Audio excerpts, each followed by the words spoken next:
In the soft hours before dawn, when the world holds its breath between sleeping and waking, there exists a threshold, a liminal space where truth whispers its most sacred secrets.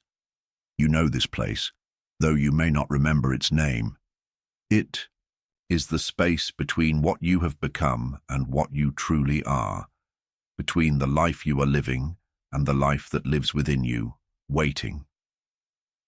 There is a great numbing that has descended upon our time like winter fog rolling across a vast landscape, settling into every valley of the human heart. You feel it, don't you?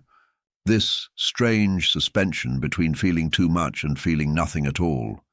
It is not the clean pain of a broken bone or the sharp grief of loss. Those honest sufferings that demand attention and healing. No, this is something far more subtle and infinitely more profound, the soul's protective retreat into a chrysalis of numbness, a sacred cocoon spun from the threads of overwhelm and the silk of survival. Carl Jung, that cartographer of the psyche's hidden territories, recognized this paradox as one of the most sacred wounds on the path to individuation. He saw that in our modern world, consciousness itself had become a burden almost too great to bear. The sheer velocity of change, the constant bombardment of information, the relentless demands for productivity and performance, all of this creates a kind of existential whiplash that sends the soul scrambling for shelter. And so you find yourself here in this strange twilight state of being both witness and prisoner to your own life. You watch yourself move through your days like a sleepwalker in a vivid dream, aware of the emptiness yet somehow unable to feel its weight. You see the disconnection from others, from nature, from the deep currents of meaning that once moved through your life like underground rivers, and yet you observe it all through a peculiar kind of protective glass, as if you were viewing your own existence from behind museum display. This is not depression as the world understands it, though it may masquerade as such. Depression implies a pressing down, a weight that crushes. But what you experience is more like a lifting away, a strange levitation of the soul that floats just above the surface of life, never quite touching down, never quite taking flight. It is the psyche's brilliant adaptation to a world that has become too much to feel fully and too little to satisfy completely. Jung understood that the modern human being exists in a state of unprecedented psychological pressure. Never before, in human history, have we been asked to process so much information, to adapt to such rapid change, to maintain our humanity in the face of such mechanical demands. The ancient rhythms that once governed human life, the cycles of seasons, the patterns of community, the slow unfolding of wisdom through lived experience, have been shattered and scattered like seeds on barren ground. In response, something deep within you has made a profound choice. Like a creature sensing the approach of winter, your soul has begun the process of cocoon building, wrapping itself in layers of protective numbness. This is not weakness, it is wisdom. This is not failure. It is a form of genius that operates below the threshold of conscious awareness, orchestrating your psychological survival with the same intelligence that guides a caterpillar into its chrysalis. But here is what the world does not understand, what even you may not yet recognize. This numbing, this protective retreat, is not the end of your story. It is the beginning of your most sacred transformation. The chrysalis is never meant to be a permanent dwelling. It is a temporary sanctuary where the deepest alchemy of the soul takes place. Within its dark silence, something profound is stirring. Not the death of who you are, but the dissolution of who you have been pretending to be. Jung called this process Enantiodromia, the principle by which everything eventually turns into its opposite. The very numbness that seems to separate you from life is paradoxically preparing you for a more authentic engagement with existence. The emptiness you feel is not the absence of meaning, but the clearing away of false meanings, making space for something more genuine to emerge. Think of the caterpillar in its chrysalis. From the outside, it appears that nothing is happening, just a still, seemingly lifeless pod hanging from a branch. But within that darkness, one of nature's most extraordinary transformations is taking place. The caterpillar's entire physical structure dissolves into what scientists call imaginal soup, a primordial liquid from which the butterfly will eventually emerge. The old form must completely let go before the new form can take shape. This is what is happening within you, though you may not recognize it. The comfortable structures of your former self, the beliefs about who you are, the strategies you've used to navigate the world, the very foundations of your identity, are beginning to dissolve. This dissolution feels like dying because in a very real sense it is. But it is not the death that ends. It is the death that transforms. You have been living, perhaps for years, in a state of what Jung termed provisional life, existing as if your real life were always about to begin, as if you were constantly preparing for something that never quite arrives. This provisional existence is characterized by a peculiar quality of unreality, a sense that you are always slightly removed from your own experience, watching it unfold from a safe distance rather than diving fully into its depths. The modern world encourages this provisional way of being. It tells you that happiness lies in the next achievement, the next relationship, the next purchase, the next destination. It keeps you perpetually oriented toward a future that recedes like a mirage as you approach it, preventing you from ever settling fully into the present moment where your actual life is taking place. And so you have learned to live in the shallows, skimming across the surface of experience like a stone across water. You engage just enough to function, feel just enough to survive, hope just enough to keep moving forward. But the deeper currents, those underground rivers of meaning, passion, and authentic connection, remain largely untapped, their power flowing beneath your awareness like buried streams. This surface existence, this skimming across the top of life, creates a particular kind of suffering that is difficult to name or treat. It is not the acute pain that drives people to seek immediate help, but rather a chronic ache, a background hum of dissatisfaction that colors every experience with a subtle gray tint. You may function perfectly well by external standards, maintaining relationships, pursuing career goals, engaging in social activities, while internally feeling like you are watching someone else live your life. Jung recognized that this disconnection from our deeper selves is not merely a personal problem but a collective one. We live in what he called an unconscious age, a time when the rapid pace of technological and social change has outstripped our psychological capacity to integrate these changes meaningfully. We have gained tremendous power to manipulate our external environment while losing touch with our inner landscape, creating a dangerous imbalance that manifests as both individual neurosis and collective crisis. The symptoms of this imbalance are everywhere. The epidemic of anxiety and depression, the rise of addiction and compulsive behaviors, the breakdown of traditional communities and meaning-making structures, the widespread sense of isolation despite unprecedented technological connection. These are not separate problems, but different facets of the same underlying crisis, the soul's exile from its own depths. In this exile, you have become like a refugee in your own life, carrying with you the persistent sense that you belong somewhere else, that there is some other version of existence where you would feel truly at home.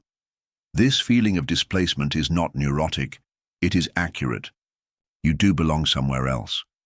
Not in a different geographical location or life circumstance, but in a different relationship with yourself and reality. The chrysalis of numbness that has formed around you is your psyche's response to this displacement. Unable to return to the innocence of unconscious living, yet not yet ready for the full responsibilities of conscious existence, you find yourself suspended between worlds. This suspension is uncomfortable, even painful, but it is also necessary. You are in the liminal space, the threshold between one way of being and another. Jung understood that all genuine transformation requires this passage through the liminal space, this time of being neither fully what you were nor yet what you are becoming.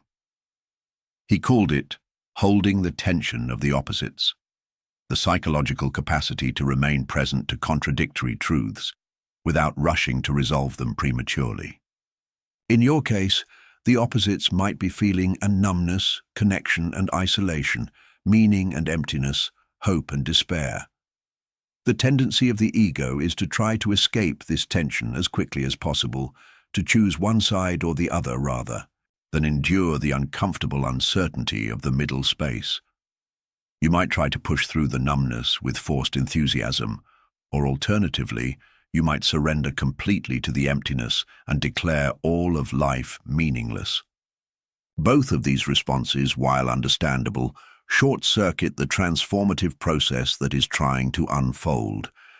The wisdom of the chrysalis lies in its patience, its willingness to remain in the darkness and uncertainty for as long as the transformation requires. The caterpillar cannot will itself into becoming a butterfly. It can only surrender to the process and trust that the intelligence that guides metamorphosis knows what it is doing. Similarly, you cannot force your way out of this protective numbness through sheer effort or positive thinking.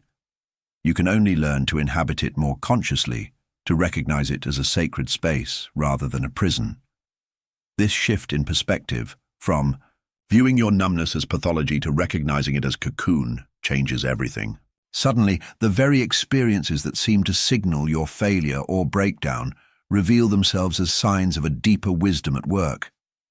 The exhaustion that makes you want to withdraw from social obligations is not weakness, but your psyche's insistence on conservation of energy for the inner work that needs to happen.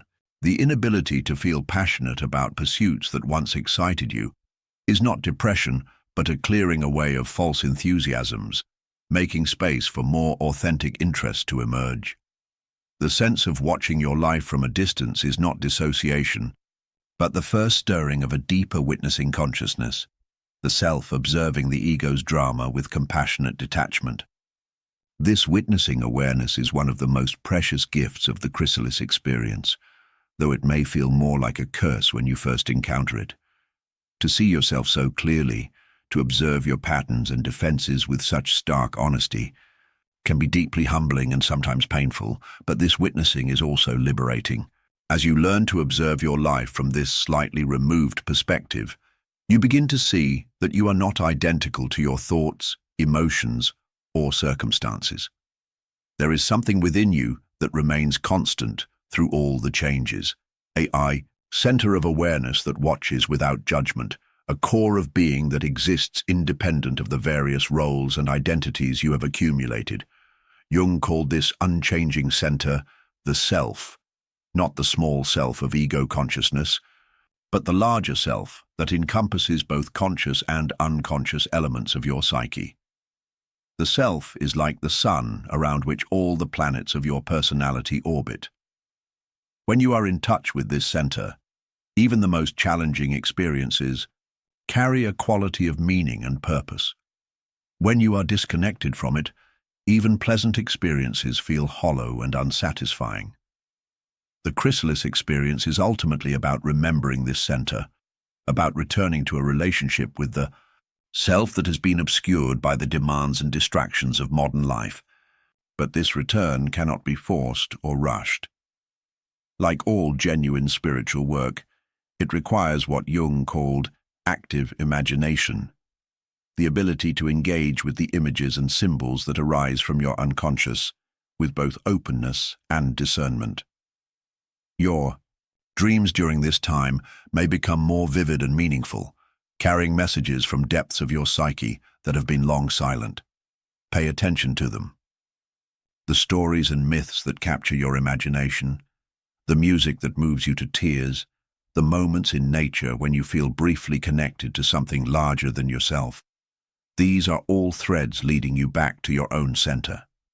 There may be days when the numbness lifts slightly, when you catch glimpses of the person you are becoming, These moments can be both exhilarating and frightening, like brief flashes of sunlight through storm clouds. You might find yourself crying, for the first time in months, or laughing with a depth of joy you had forgotten was possible. You might feel a sudden surge of creative energy, or experience a moment of profound peace in the midst of chaos. These glimpses are precious, but do not mistake them for the end of your transformation. They are more like lightning illuminating a landscape at night, brief revelations of what lies ahead, but not yet the steady daylight of integrated consciousness. The work of the chrysalis is patient work, requiring you to return again and again to the darkness, trusting that each descent takes you deeper into your own truth. Jung learned this patience through his own dark night of the soul, his confrontation with the unconscious that lasted nearly 2 decades. During this time, he experienced visions, dialogued with inner figures, and gradually developed the theoretical framework that would become depth psychology. But this was not merely an intellectual exercise, it was a lived initiation into the mysteries of human transformation. Like Jung, you are being initiated into your own depths.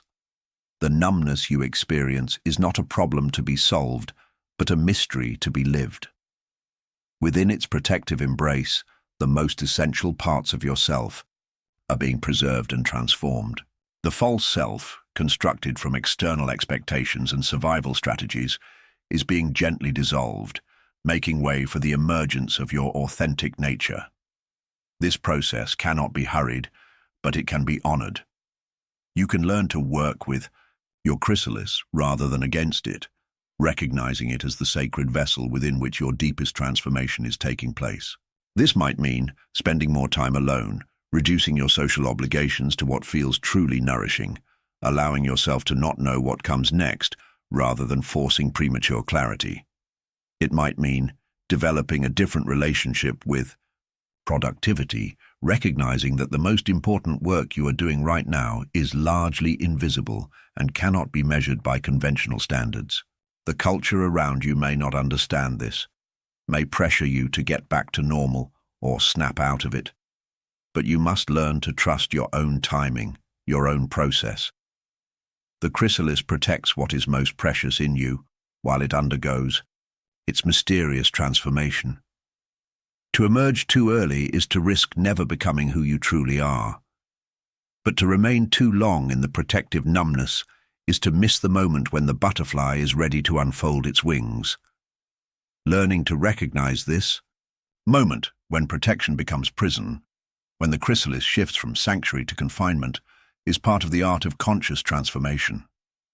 It requires developing an intimate relationship with your inner landscape, learning to read the subtle signals that indicate readiness for the next phase of your journey.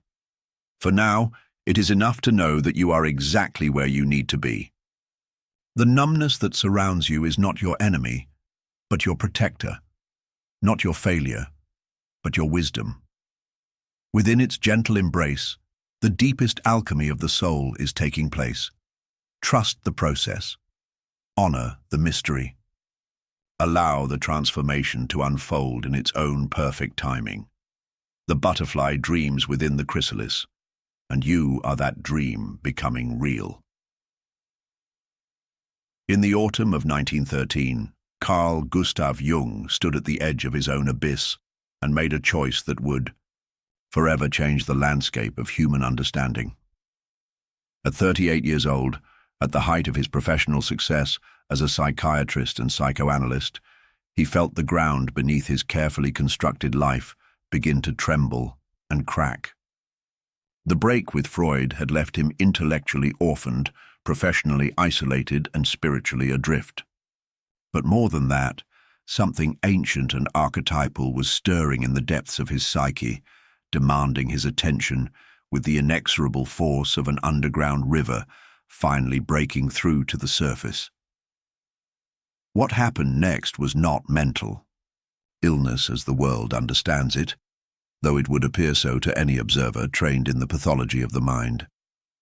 Jung was about to embark on a journey that would take him 17 years to complete, a descent into the underworld of his own unconscious that would shatter every assumption he had about the nature of human consciousness and rebuild him as something entirely new. This was not breakdown, but breakthrough, not psychosis, but initiation into the most sacred mysteries of the human soul. Jung called it his confrontation with the unconscious. But even this clinical language cannot capture the mythic dimensions of what he experienced. He was living out the ancient pattern of the wounded healer, the shaman who must die to his ordinary consciousness before he can guide others through their own transformations. Every culture has known this archetype, the one who descends into darkness and returns bearing gifts of wisdom for the community. Chiron, who was wounded by his own arrow and became the teacher of healers. Odin, hanging for 9 days on the world tree to gain the knowledge of the runes. Christ in his tomb. Inanna in the underworld. Persephone in her seasonal death and rebirth. But Jung was not merely reenacting these ancient stories. He was discovering their psychological reality, their literal truth as patterns that live within the architecture of every human soul. He was about to become the first person in history to map the territories of the unconscious with the precision of a cartographer and the wisdom of a mystic. But first, he had to surrender everything he thought he knew about the mind and allow himself to be taught by forces that operated far beyond the reach of rational understanding. The descent began with visions. At first, they came as fleeting images during his waking hours, blood-red skies, flooding rivers, frozen landscapes stretching to infinity.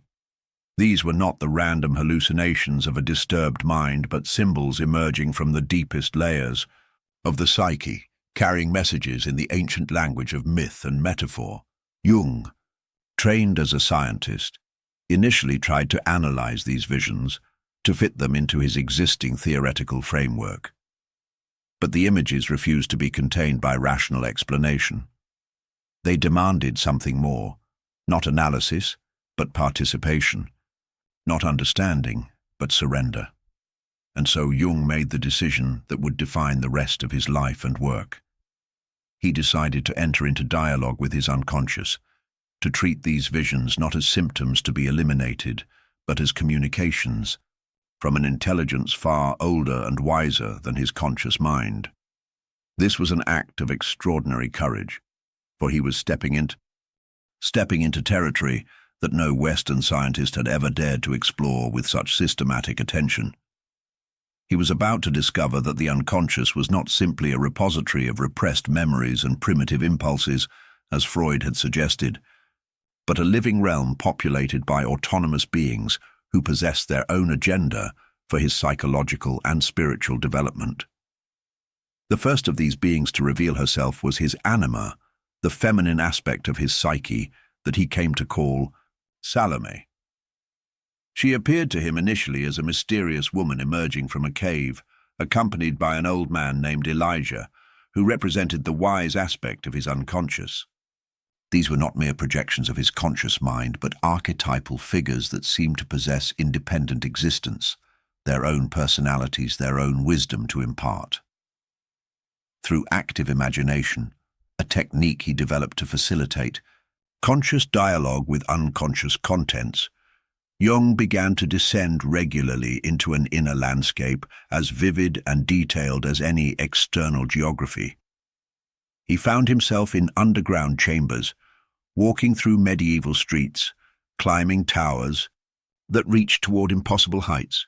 In these inner journeys, he encountered beings who challenged his assumptions, taught him forgotten truths, and initiated him into mysteries that he would spend the rest of his life translating into language that others could understand. One of the most profound of these encounters was with a figure he came to call Philemon, an old man with the wings of a kingfisher who became Jung's primary inner teacher. Philemon was not a product of Jung's imagination in any conventional sense.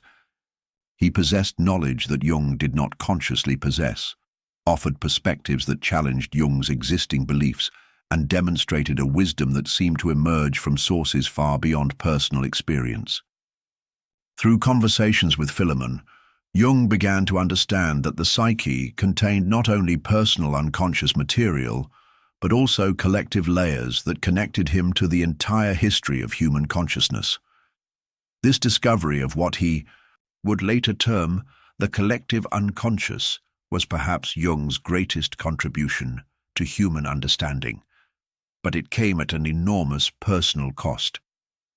To access these deeper layers of the psyche, he had to allow his ego, his sense of personal identity and control, to dissolve repeatedly.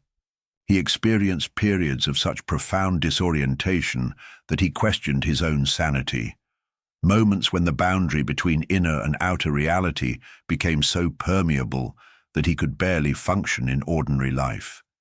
His family watched with concern as he withdrew increasingly from social obligations, spending hours in his study engaged in what appeared to be elaborate conversations with invisible companions.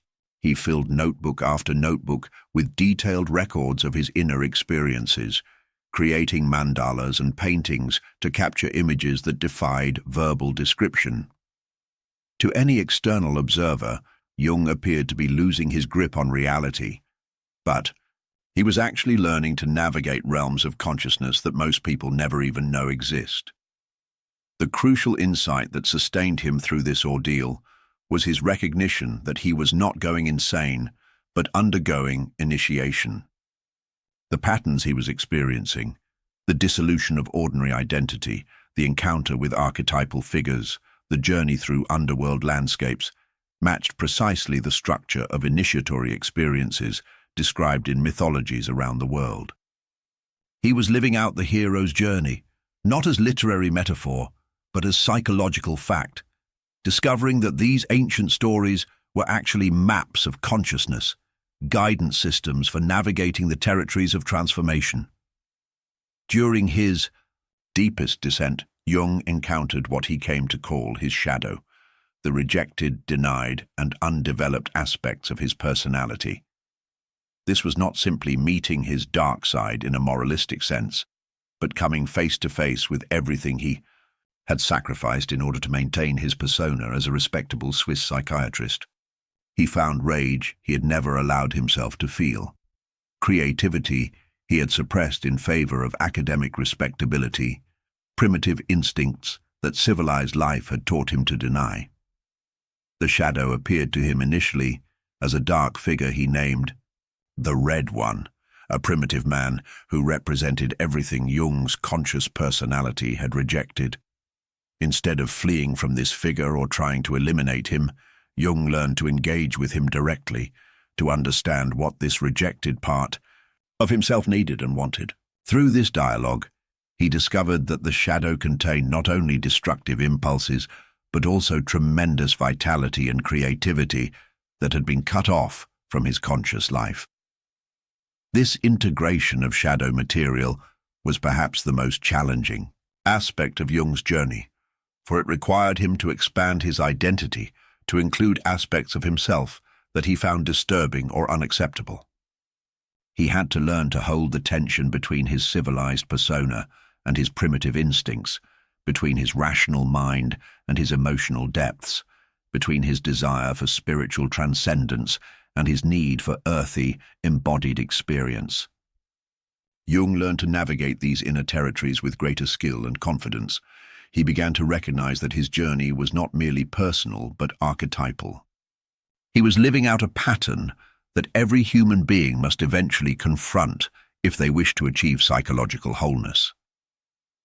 The specific content of each person's confrontation with the unconscious would be unique, but the underlying structure would remain constant. The call to adventure, the descent into darkness, the encounter with archetypal figures, the integration of rejected aspects of the personality, and finally, the return to ordinary life bearing gifts of wisdom for the Geese community. This recognition transformed Jung's understanding of his own suffering. What had initially felt like personal pathology revealed itself to be a sacred calling, a summons to become a bridge between the conscious and unconscious realms. His breakdown was actually breakthrough, not only for himself, but for all of humanity. through his willingness to descend into his own depths and map the territories he discovered there. He was creating a new understanding of human consciousness that would help others navigate their own transformative journeys. The wounded healer archetype that Jung was embodying carries within it a profound paradox. The healer must first be wounded in order to develop the compassion and wisdom necessary to help others. The wound becomes the source of healing power, not despite the pain it caused, but because of it. Jung's psychological crisis gave him access to realms of experience that would have remained forever closed to him had he maintained his comfortable professional identity. His suffering became his qualification to guide others through their own dark nights of the soul. This pattern of necessary wounding appears throughout human history in the stories of great spiritual teachers and healers. The Buddha's encounter with old age, sickness, and death shattered his protected palace existence and launched him on the path to enlightenment. Jesus' crucifixion became the foundation of his power to resurrect not only himself but others.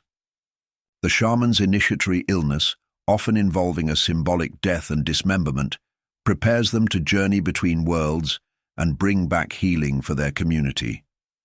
Jung's particular wound was the splitting apart of his rational, scientific worldview to make room for direct experience of the numinous, those encounters with the sacred that carry undeniable emotional and spiritual impact but cannot be reduced to rational explanation.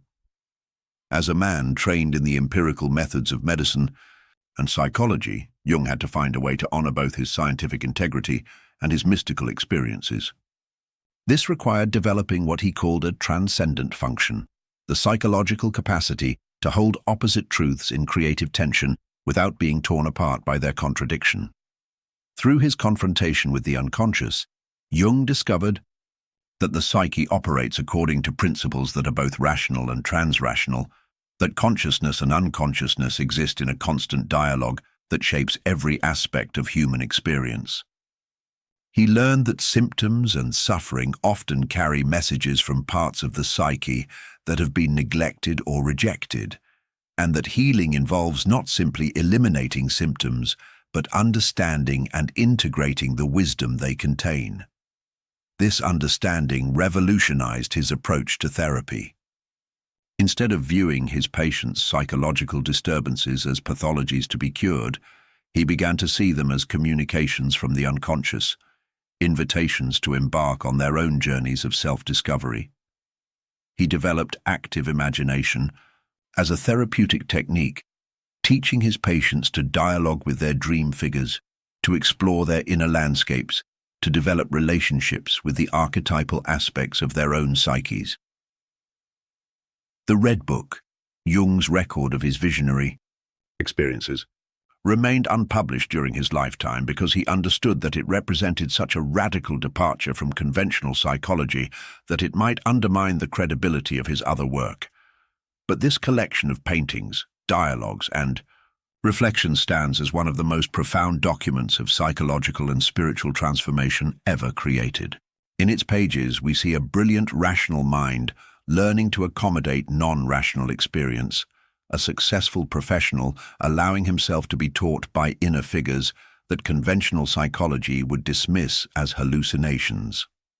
What makes Jung's journey particularly relevant to our contemporary situation is that he undertook it not as a mystic withdrawing from the world, but as a man fully engaged with the intellectual and professional demands of his time. He was not seeking escape from modern life, but trying to find a way to live authentically within it, while remaining connected to the deeper sources of meaning and vitality that modernity tends to obscure. His confrontation with the unconscious taught him that the modern emphasis on rational consciousness, while bringing tremendous technological and scientific advances, had created a dangerous imbalance in the human psyche. By rejecting or ignoring the wisdom of the unconscious, modern people had cut themselves off from sources of guidance and renewal that are essential for psychological health. The result was the kind of spiritual emptiness and existential anxiety that characterizes so much of contemporary life. But Jung also discovered that this crisis contains within it the seeds of its own resolution. The very symptoms that seem to indicate psychological breakdown, the dreams that won't be ignored, the feelings that can't be rationalized away, the persistent sense that something essential is missing from life, are actually attempts by the unconscious to restore balance and wholeness. They are invitations to begin one's own descent into the depths, to encounter the archetypal figures that live within every human psyche, to integrate the rejected aspects of personality that hold the keys to authentic selfhood. The wounded healer's journey is not a path that can be walked once and then completed. It is a recurring cycle of death and rebirth, descent and return, wounding and healing. Each time Jung descended into his unconscious, he discovered new territories to explore, new aspects of himself to integrate, new wisdom to bring back to his work with others. The journey never truly ended. It simply deepened and expanded, revealing ever more subtle layers of psychological and spiritual reality. This is the gift that Jung's wounded healer journey offers to anyone willing to embrace their own transformative potential. The recognition that our deepest wounds, when approached with courage and consciousness, become our greatest sources of wisdom and healing power. The very experiences that seem to threaten our sanity or stability are often the psyche's way of calling us toward a more authentic and integrated way of being. Jung's legacy lies not only in the theoretical framework he developed, but in the lived example he provided of how a modern person can navigate the territories of transformation while remaining grounded in practical reality. He showed us that it is possible to honor both rational consciousness and mystical experience, to be both scientifically rigorous and spiritually open, to heal others by first allowing ourselves to be wounded and then learning to transform that wounding into wisdom. The wounded healer archetype lives within each of us, waiting for the moment when life breaks us open enough to begin our own descent into the depths. When that moment comes, and it comes for everyone who seeks authentic selfhood, Jung's journey serves as both map and companion, showing us that what appears to be breakdown is often the beginning of breakthrough, that what feels like losing ourselves is actually the first step toward finding who we truly are. Look into the mirror this morning and tell me, who is looking back? Is it you? Or is it the carefully constructed image you have spent years perfecting, polishing, and presenting to a world that demands nothing less than flawless performance? The face in the mirror wears the expression you have learned will gain approval, the posture that signals competence, the subtle adjustments of feature and bearing that communicate your place in the complex social hierarchies that govern modern life. But beneath this masterfully crafted surface, something else stirs. Something wild and authentic that you have not seen clearly in so long that you might mistake it for a stranger. Carl Jung called this constructed self the persona, borrowing the Latin word for the masks worn by actors in ancient Greek theatre. Like those theatrical masks, the persona serves a vital function. It allows you to play your role in the grand drama of social existence, to communicate your character and intentions to the audience of others who share your stage. But somewhere along the way, the mask became more real to you than your actual face, the role more familiar than your authentic self, the performance more comfortable than the vulnerable truth of who you are when no one is watching. This is not your failure or weakness. It is your adaptation, your survival, your unconscious genius at work. The persona develops as a necessary response to the demands of collective life, allowing you to function smoothly in a world that has little patience for the messy complexity of unfiltered human nature. It is your psychological clothing protecting your tender, authentic self from the harsh winds of judgment, rejection, and social disapproval that would otherwise leave you shivering and exposed. But like all protective mechanisms, the persona carries within it the seeds of its own shadow. What begins as adaptation can calcify into imprisonment, What starts as necessary protection can become suffocating armor that cuts you off not only from others' potential rejection, but also from their genuine love, not only from social judgment, but also from social authenticity, not only from the pain of being truly seen, but also from the ecstasy of being truly known. You have learned to wear your masks so skillfully that you have forgotten your own face beneath them. The professional persona you don for work, with its measured responses and appropriate enthusiasm, its careful balance of competence and deference, its exquisite attunement to the unspoken rules of corporate culture. The social persona you present to friends, with its curated interests and opinions, its practiced wit and charm, its ability to be interesting without being too intense, engaging without being too demanding. The family persona you inhabit during gatherings, playing the role that has been assigned to you since childhood, the responsible one, the fun one, the successful one, the problem one, each mask so perfectly fitted to others' expectations that you barely remember trying it on for the first time.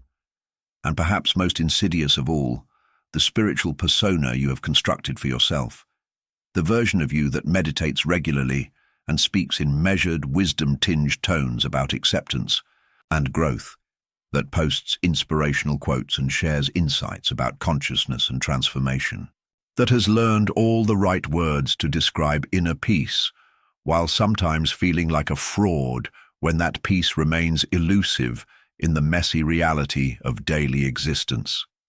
Each of these personas serves a purpose, fulfills a function, allows you to navigate complex social terrains with a degree of grace and effectiveness. But Jung understood that the danger lies not in having a persona, which is inevitable and necessary, but in identifying with it completely, in forgetting that it is a mask and beginning to believe that it is your true face.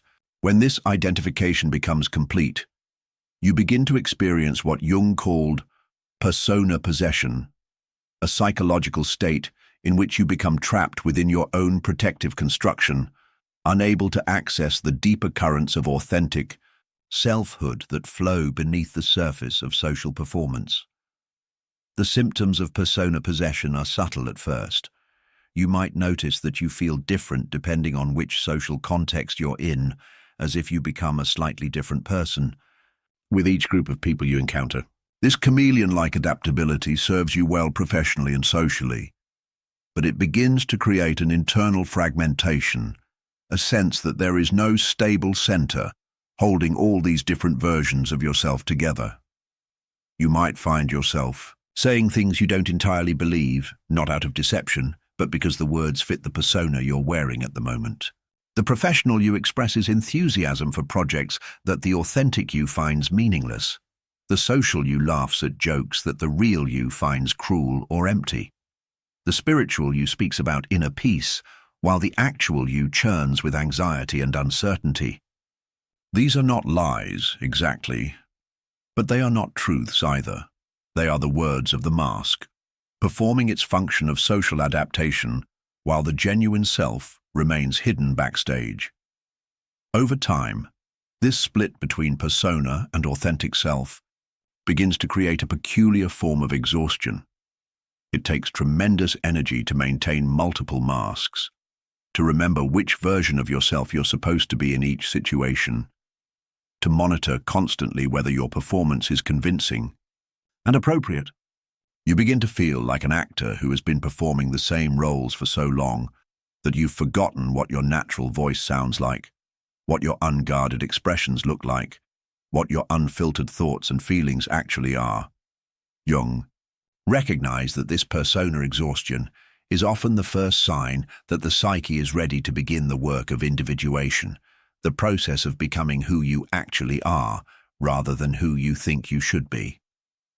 The very tiredness you feel from maintaining your masks becomes a kind of invitation, a signal from your deeper self that it is time to begin the delicate work of loosening their grip, not to abandon them entirely, but to remember that they are tools rather than identity, performance rather than essence.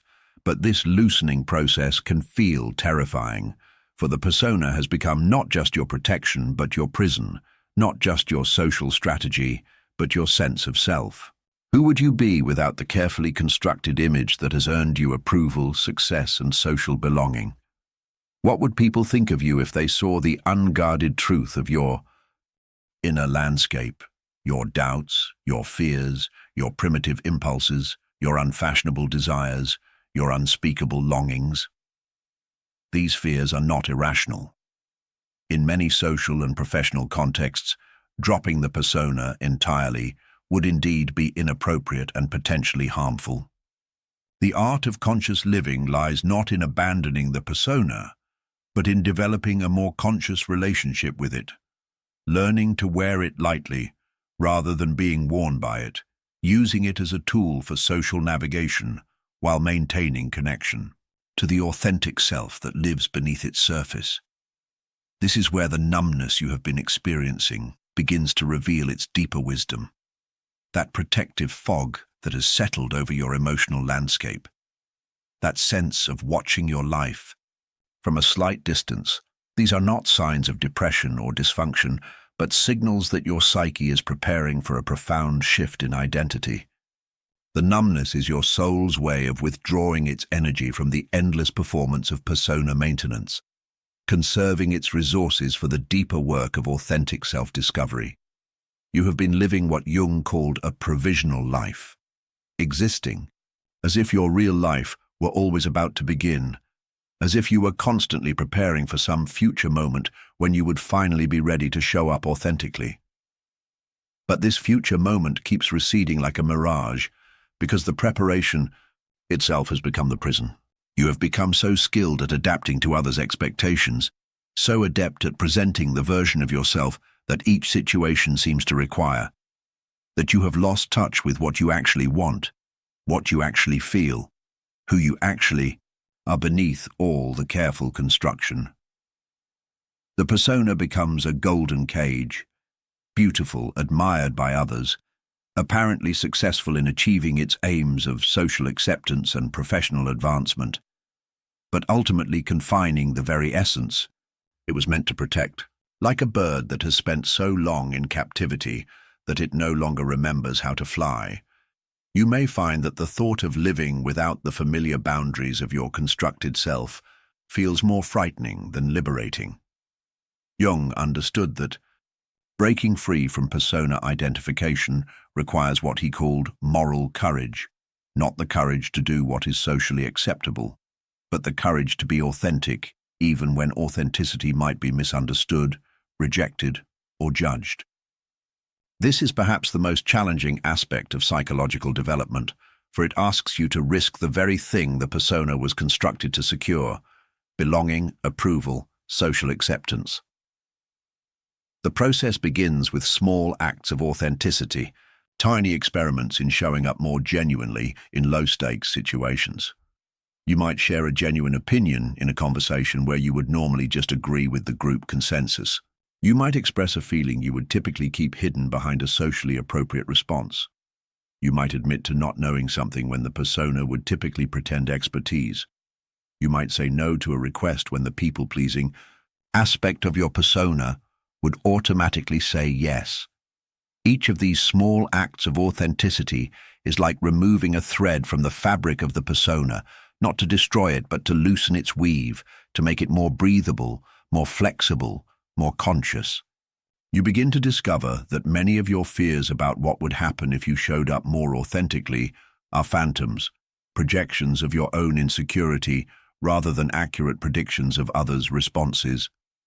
But you also discover that some of your relationships were indeed built primarily on persona interactions, and these may begin to feel strained or superficial as you become more genuine. This can be one of the most painful aspects of the individuation process, realizing that some of the connections you thought were meaningful were actually just mutual persona performances, elegant dances of surface interaction that had little to do with who either of you actually are. The grief of this recognition is real and should be honored. You may need to mourn the loss of certain friendships or professional relationships that cannot adapt to your increasing authenticity. You may need to grieve the simpler time when you could maintain your masks without the exhausting awareness that they were masks. You may need to feel the sadness of recognizing how much of your life energy has been spent in service of images rather than in expression of essence. But alongside this grief comes something else, a flickering awareness of who you actually are, beneath all the careful construction. Like sunlight breaking through storm clouds, moments of authentic selfhood begin to pierce through the fog of persona performance. You might find yourself laughing with genuine delight rather than appropriate social mirth. You might feel a surge of creative energy that has nothing to do with others' expectations and everything to do with your soul's desire for expression. You might experience moments of connection with others that feel deeper and more nourishing than anything the persona could manufacture. These glimpses of authenticity are precious, but they can also be disorienting. After years of life lived primarily through the filter of constructed identity, direct experience of your genuine self might feel strange, unfamiliar, even uncomfortable. Like eyes adjusting to bright light after long darkness, your consciousness needs time to adapt to the intensity of unfiltered selfhood. Jung recognized that this adjustment period is crucial and should not be rushed. The persona developed over years or decades as a necessary adaptation to your environment, and it cannot be dismantled overnight without causing psychological destabilization. The goal is not to destroy the persona, but to develop what he called persona consciousness, the ability to use your masks skillfully while never losing sight of the fact that they are masks. This consciousness allows you to appreciate the artistry of your own construction while no longer being imprisoned by it. You can admire the skill with which you have learned to navigate complex social situations while remaining rooted in awareness of your authentic desires and values. You can perform your professional role with competence and grace while maintaining inner connection to parts of yourself that have nothing to do with career success. The development of persona consciousness is like learning to be a conscious actor rather than an unconscious one. Instead of being possessed by your roles, you learn to inhabit them with awareness, bringing your authentic presence into each performance while understanding that the performance is not identical to your essence. This creates a kind of creative tension that can actually enhance your effectiveness in the world while preserving your connection to your deeper self. But this process requires patience and self-compassion, for you are essentially learning to live in two worlds simultaneously: the world of social reality with its demands for appropriate performance, and the world of inner authenticity with its hunger for genuine expression. Learning to move fluidly between these worlds without losing yourself in either one is one of the great arts of conscious living. You may find that certain personas are harder to loosen than others. The professional mask might feel more essential because your livelihood depends on it. The family persona might feel more rigid because it has been reinforced by decades of family system dynamics. The spiritual persona might feel more precious because it represents your aspirations for who you want to become. Each persona will require its own careful attention as you learn to wear it more consciously. The ultimate gift of this work is the discovery that authenticity does not mean the absence of adaptation or the abandonment of social grace. True authenticity includes the wisdom to know when adaptation serves not just others' comfort, but your own deeper purposes, when playing a role supports rather than betrays your genuine values and intentions. The difference is consciousness, the awareness that you are choosing to adapt rather than being compulsively driven to perform, that you are using your social skills in service of authentic connection rather than in flight from authentic self-expression. As you learn to inhabit your personas more consciously, you may discover that they actually become more effective, not less. When a mask is worn with awareness rather than desperation, when a role is played with presence rather than anxiety, When a performance emerges from choice rather than compulsion, it often carries a quality of aliveness and authenticity that people can sense even when they cannot name it. This is the paradox of conscious persona work. By becoming more authentic, you often become better at playing roles when roles are called for. By maintaining connection to your genuine self, you actually enhance your ability to connect meaningfully with others, even in contexts that require some degree of persona interaction. The journey from persona possession to persona consciousness is one of the most delicate and rewarding aspects of psychological development.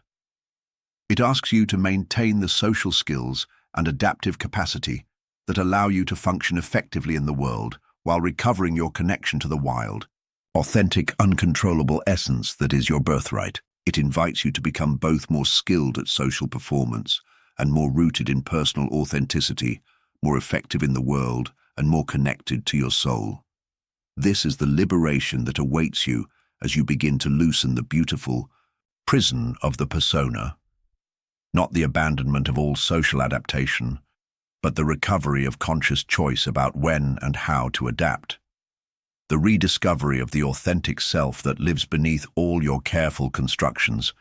The remembering of your own face behind all the masks you have learned to wear so well. In the cellar of your consciousness, beneath the floorboards of your acceptable self, lies a treasure chest you've spent a lifetime trying to forget. Here, in this underground cathedral of rejected experience, dwells everything you've banished from the light, your rage that burns like wildfire, your selfishness that clutches and grasps, your primitive desires that howl in the darkness, your creative chaos that threatens to unravel the careful tapestry of who you think you should be. This is your shadow, and it is not your enemy. The numbness you feel, that grey fog that settles over your days like dust on abandoned furniture, often comes from the enormous energy required to keep these rejected aspects of yourself locked away in the basement of your being. Imagine the psychic electricity it takes to maintain this internal prison, to post guards at every door, to ensure that nothing authentic or raw or real can escape to disturb the carefully constructed facade of your persona.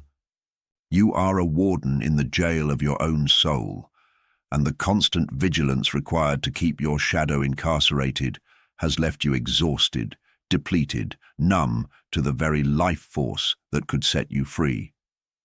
Jung understood what the church and the therapy couch and the self-help industrial complex have forgotten. That integration, not elimination, is the path to wholeness. The shadow isn't a demon to be exorcised, but a lost child to be welcomed home.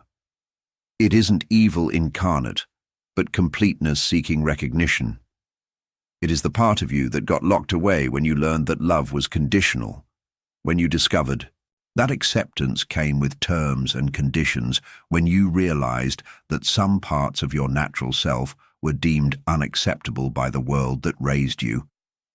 But what if, and this is the radical proposition that Jung offers like a key to unlock your own prison, what if the very aspects of yourself you've worked so hard to suppress contain the vitality you've been seeking? What if the rage you've buried holds the energy for your authentic voice? What if the selfishness you've denied contains the healthy boundaries you've never learned to set? What if the primitive desires you've shamed hold the key to your deepest creativity and passion?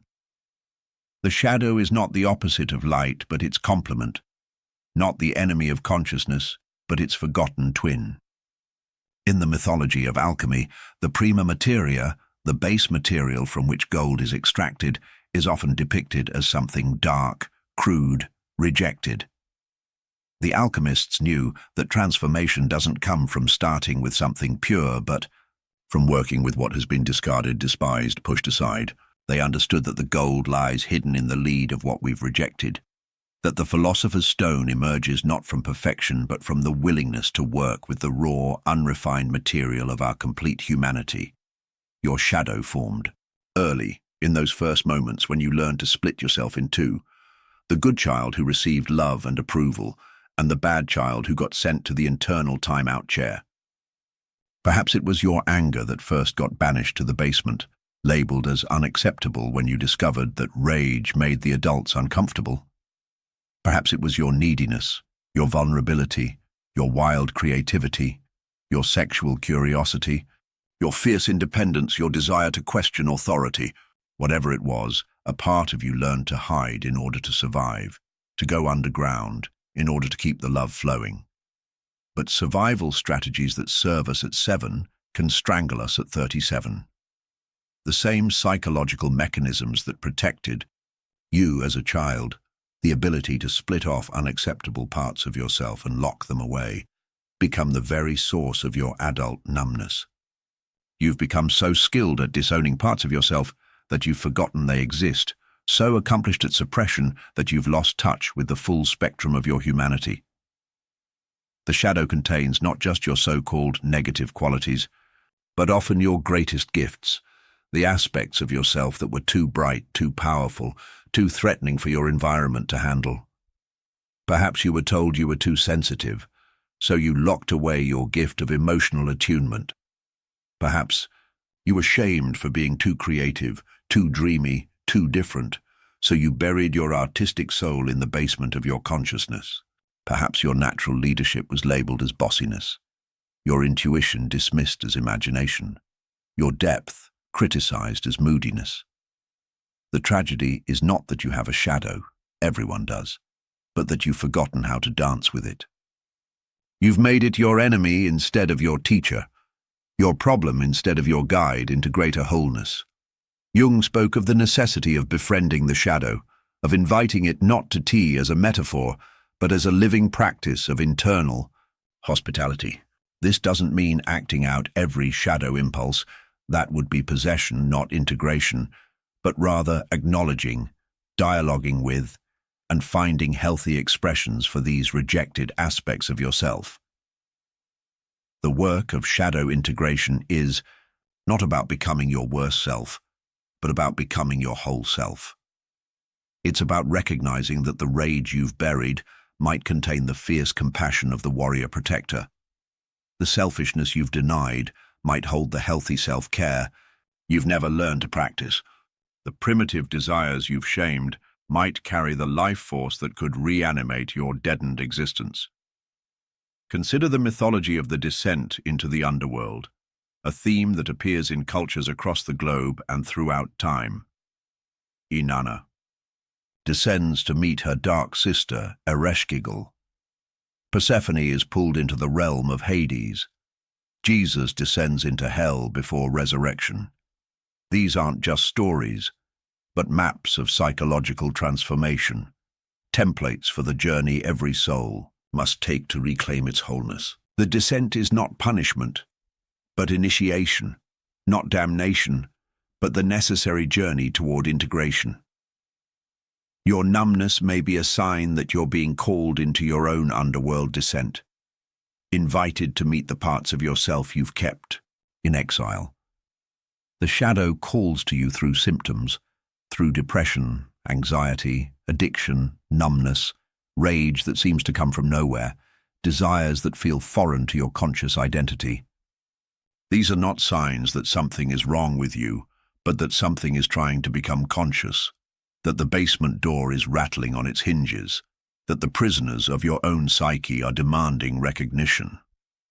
The process of shadow work is not a weekend retreat or a quick therapeutic technique, but a lifelong practice of becoming acquainted with your own depths. It requires the courage to look at what you'd rather not see, to feel what you'd rather not feel, to acknowledge what you'd rather not know about yourself. It demands that you develop what Jung called holding the tension of the opposites, the ability to contain contradictory aspects of yourself without immediately rushing to resolution or judgment. This is where the real work of transformation begins. Not in the light of your conscious ideals, but in the darkness of your rejected reality. Not in who you think you should be, but in who you actually are when all the masks come off. The shadow holds the keys to your vitality because it contains All the life energy you've locked away in service of becoming acceptable, lovable, successful, according to external standards. But the shadow is tricky. It doesn't reveal itself through direct confrontation, but through projection, through finding itself in others. The people who trigger you most intensely, who push your buttons with laser-like precision, are often carrying your shadow for you. The qualities that enrage you in politicians, co-workers, family members, strangers on the internet. These may be mirrors reflecting your own disowned aspects back to you. Jung's revolutionary insight was that we cannot see in others what we do not possess in ourselves. The thief sees thieves everywhere. The liar suspects everyone of lying. The person who has disowned their own aggression becomes surrounded by aggressive people. This is not to say that others are merely projections. They have their own autonomous reality, but that the intensity of your reaction often signals a shadow encounter. When someone's behavior creates a disproportionate response in you, when you find yourself obsessed with someone's flaws, when you feel compelled to fix or change or condemn another person, you may be meeting your own shadow in disguise. The work then becomes not to change the other person, but to reclaim your projection, to own the shadow quality you've been seeing so clearly in others. This is perhaps the most humbling aspect of shadow work, discovering that the very qualities you've criticized most harshly in others live within you as well. The narcissist you condemn may reflect your own unacknowledged self-centeredness. The victim you judge may mirror your own disowned helplessness. The controller you resist may show you your own unrecognized need for power. But here's the profound twist that Jung discovered. When you stop projecting your shadow onto others and begin to own it consciously, something miraculous happens. The energy that was bound up in projection becomes available for your own growth. The rage you were feeling toward others transforms into the fuel for your own authentic expression. The criticism you were directing outward becomes the discernment you need to navigate your own life. The very qualities that seem so toxic in projection become tools for transformation when consciously integrated. This doesn't mean becoming your shadow, but befriending it. There's a crucial difference between shadow possession, being taken over by unconscious contents, and shadow integration, developing a conscious, own face behind all the masks you have learned to wear so well. In the cellar of your consciousness, beneath the floorboards of your acceptable self, lies a treasure chest you've spent a lifetime trying to forget. Here, in this underground cathedral of rejected experience, dwells everything you've banished from the light.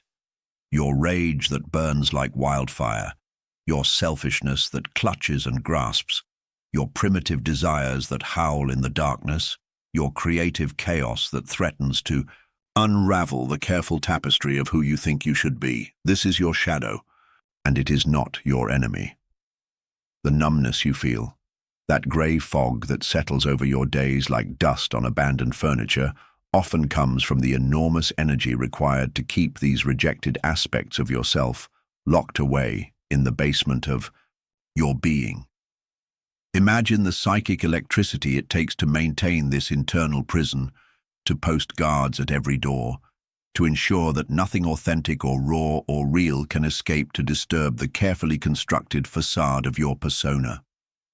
You are a warden in the jail of your own soul, and the constant vigilance required to keep your shadow incarcerated has left you exhausted, depleted, numb to the very life force that could set you free.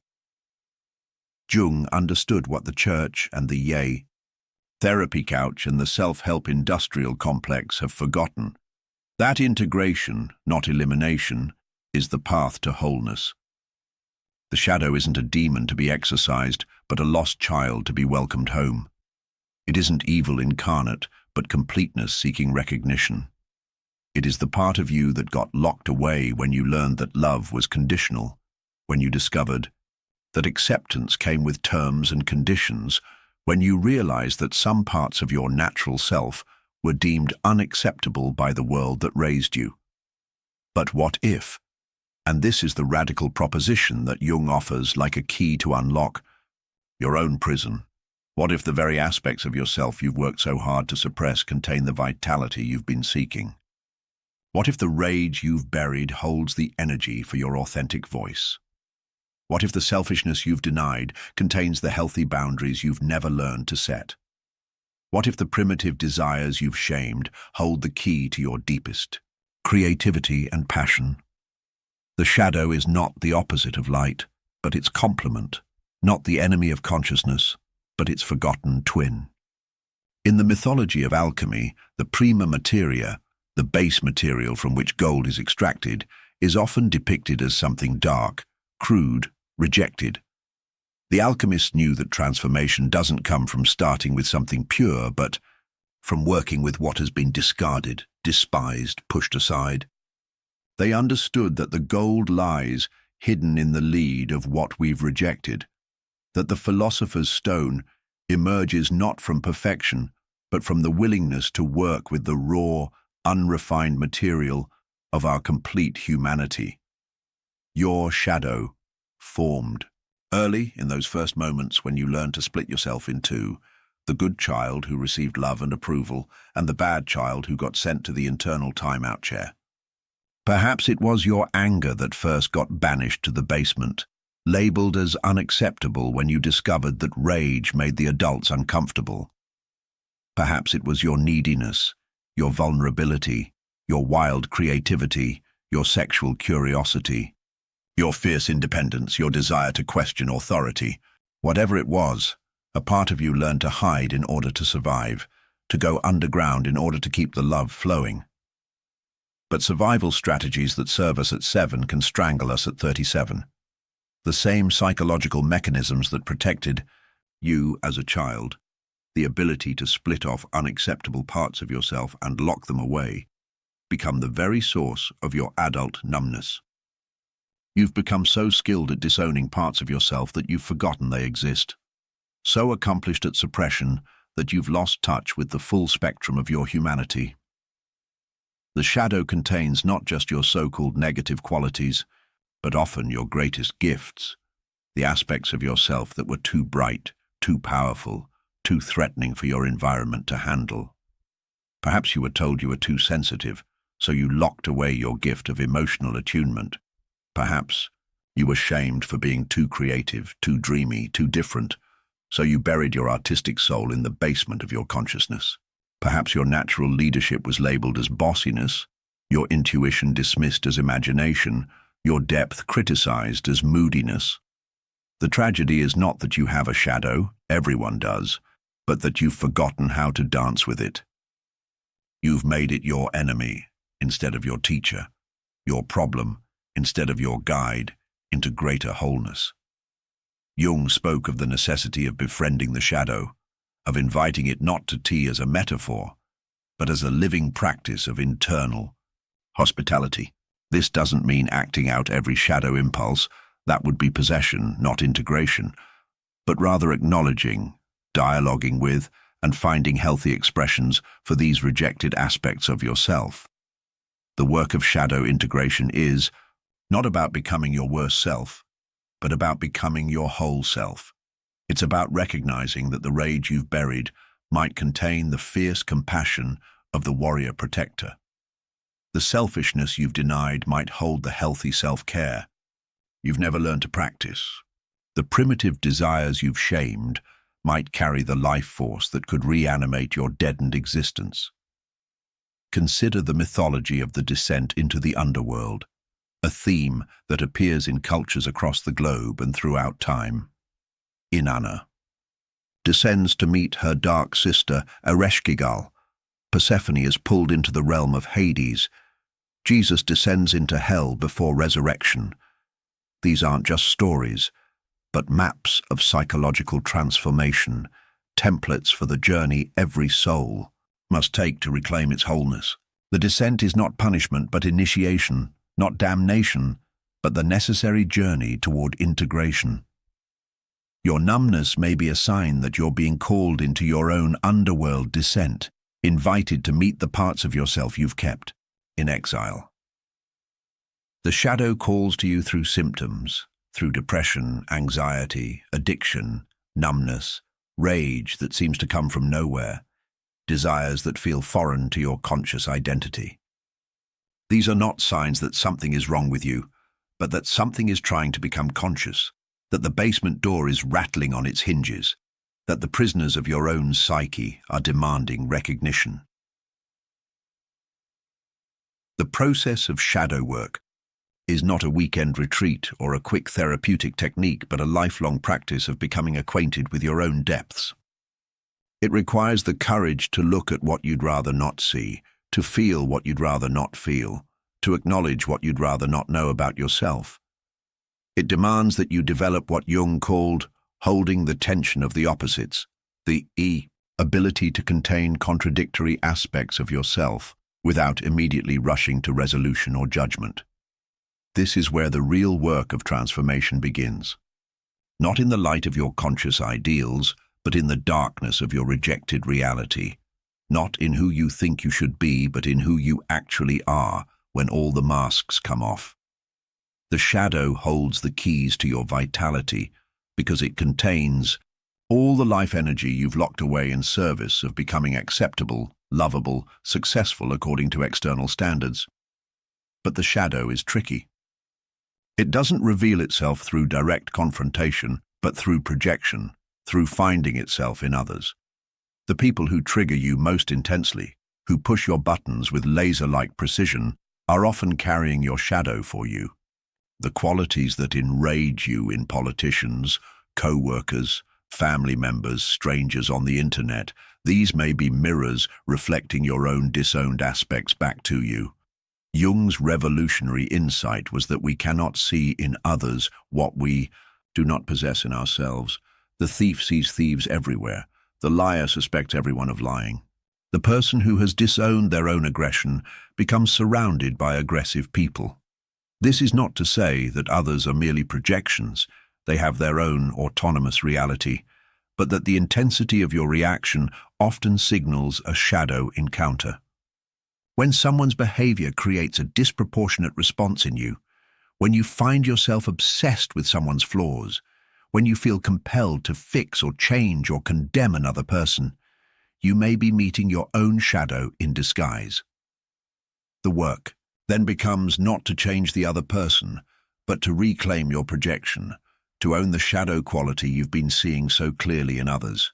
This is perhaps the most humbling aspect of shadow work, discovering that the very qualities you've criticized most harshly in others live within you as well.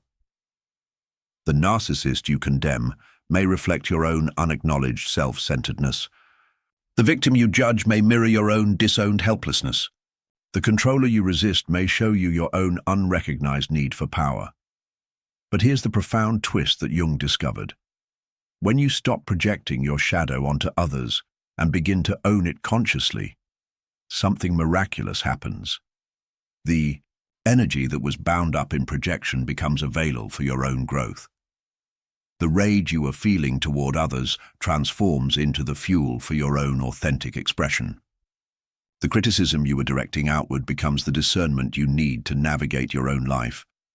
The very qualities that seemed so toxic in projection become tools for transformation when consciously integrated.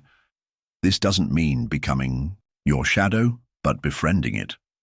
There's a crucial difference between shadow possession, being taken over by unconscious contents, and shadow integration, developing a conscious.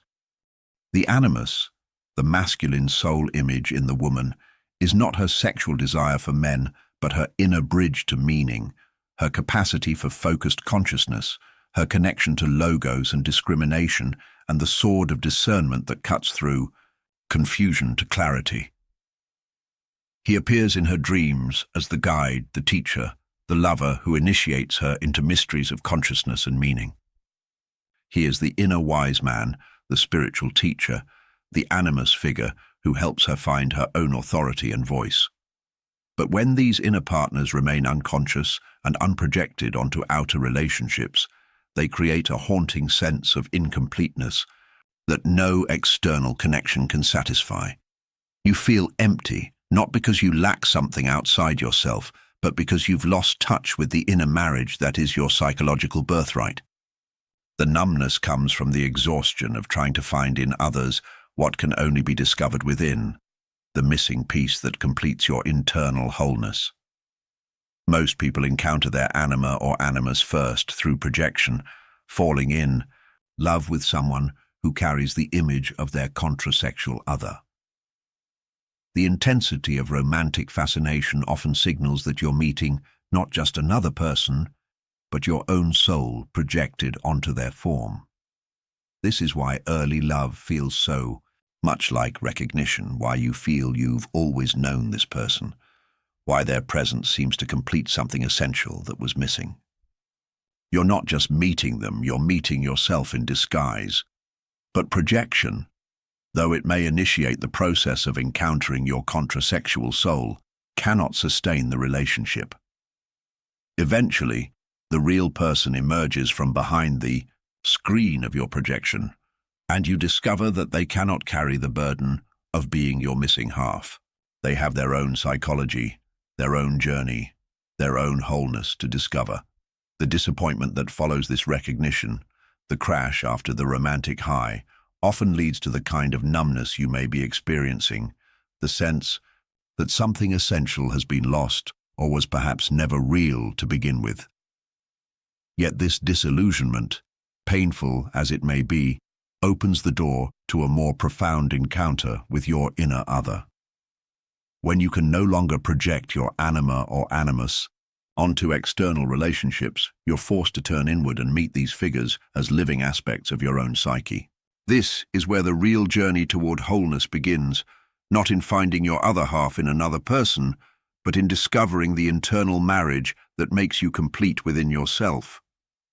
The anima in the man carries all the feeling-toned experiences he has relegated to the unconscious. In a culture that often teaches men to suppress their emotional responsiveness, their capacity for nurturing, their intuitive knowing, the anima becomes a repository for everything deemed unmanly by collective standards. She holds his tears, his tenderness, his capacity for receptivity and relationship.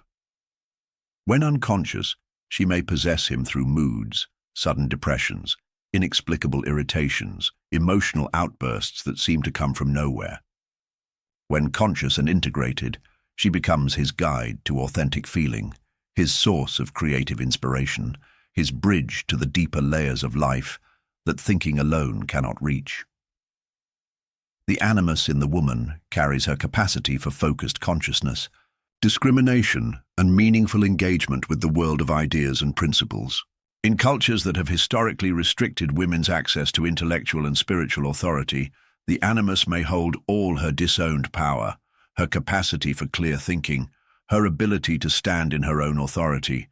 When unconscious, he may possess her through rigid opinions, harsh judgments, or an inability to access her own inner knowing.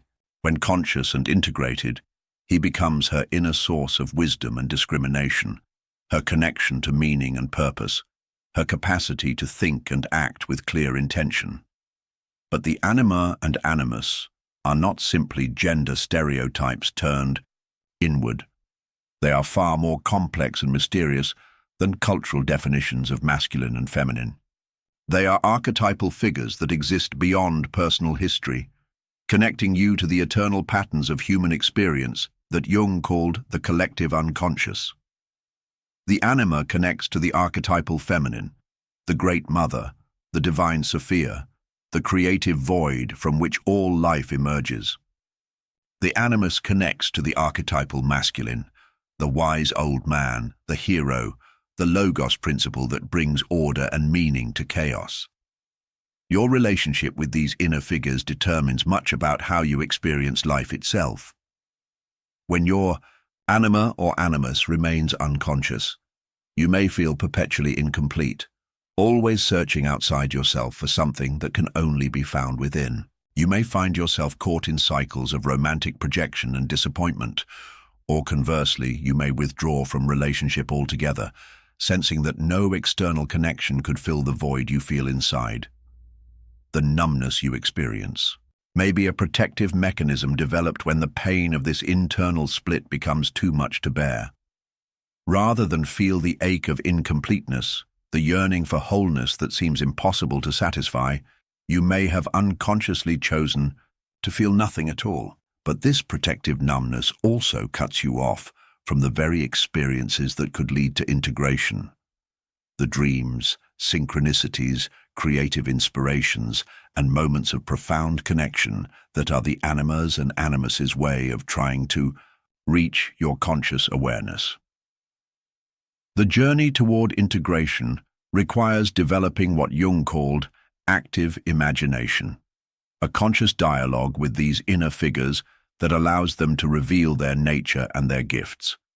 This is not mere fantasy, but a serious psychological practice that involves treating your anima or animus as an autonomous being worthy of respect and attention. Through dreams, creative expression, meditation, or direct internal dialogue, you begin to establish a relationship with this inner other that has been trying to get your attention your entire life. For the man, this might involve learning to dialogue with his anima, asking her what she needs, what she's trying to communicate, through his moods and depressions, how she wants to be honored and expressed. He might discover that she's been trying to lead him toward greater emotional authenticity, deeper creative expression, or more meaningful relationships. He might find that his numbness has been her way of protecting him from feelings that seemed too dangerous or overwhelming to experience fully. For the woman, developing a relationship with her animus might involve learning to access her own inner authority, her capacity for clear discrimination and meaningful engagement with ideas and principles. She might discover that he's been trying to help her find her voice, stand in her power, or connect with her deeper sense of purpose and meaning. Her numbness might be his way of protecting her from the vulnerability that comes with really caring about something, with having opinions and standing behind them. But the integration of anima and animus is not about becoming androgynous or eliminating the distinctions between masculine and feminine. Rather, it's about developing access to the full spectrum of human experience, regardless of your biological gender. It's about a man being able to access his intuitive wisdom and emotional depth without losing his masculine identity, and a woman being able to claim her intellectual power and spiritual authority without abandoning her feminine essence. The process of integration often involves a kind of psychological marriage ceremony, a conscious recognition and honoring of the inner other that has been waiting patiently in the unconscious for acknowledgement. This internal wedding is not a one-time event, but an ongoing practice of maintaining conscious relationship with this contrasexual aspect of your psyche. Like any relationship, it requires attention, respect, and ongoing dialogue. As this integration proceeds, something remarkable happens to your external relationships. When you're no longer desperately seeking your other half in another person, you become capable of genuine love rather than unconscious projection. You can appreciate others for who they are, rather than for how well they fulfill your internal needs. Your relationships become collaborations between whole individuals rather than desperate attempts to complete yourself through another. The numbness begins to lift as the energy that was bound up in maintaining this internal split becomes available for conscious use. Suddenly, you have access to a much wider range of emotional and intellectual responses.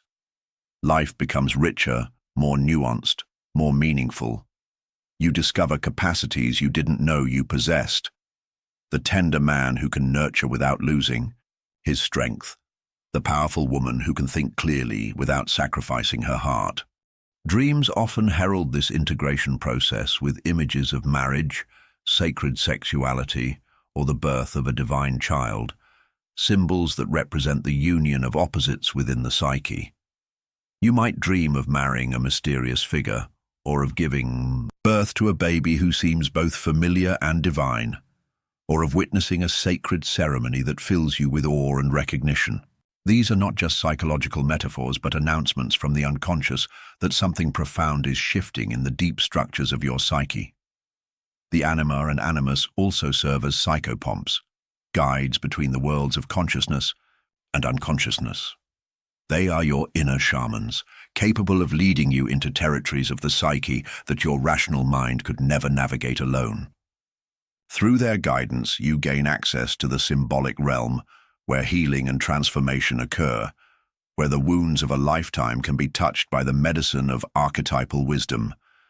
This is why the integration of anima and animus is so crucial to the process Jung called individuation, the lifelong journey toward becoming who you really are.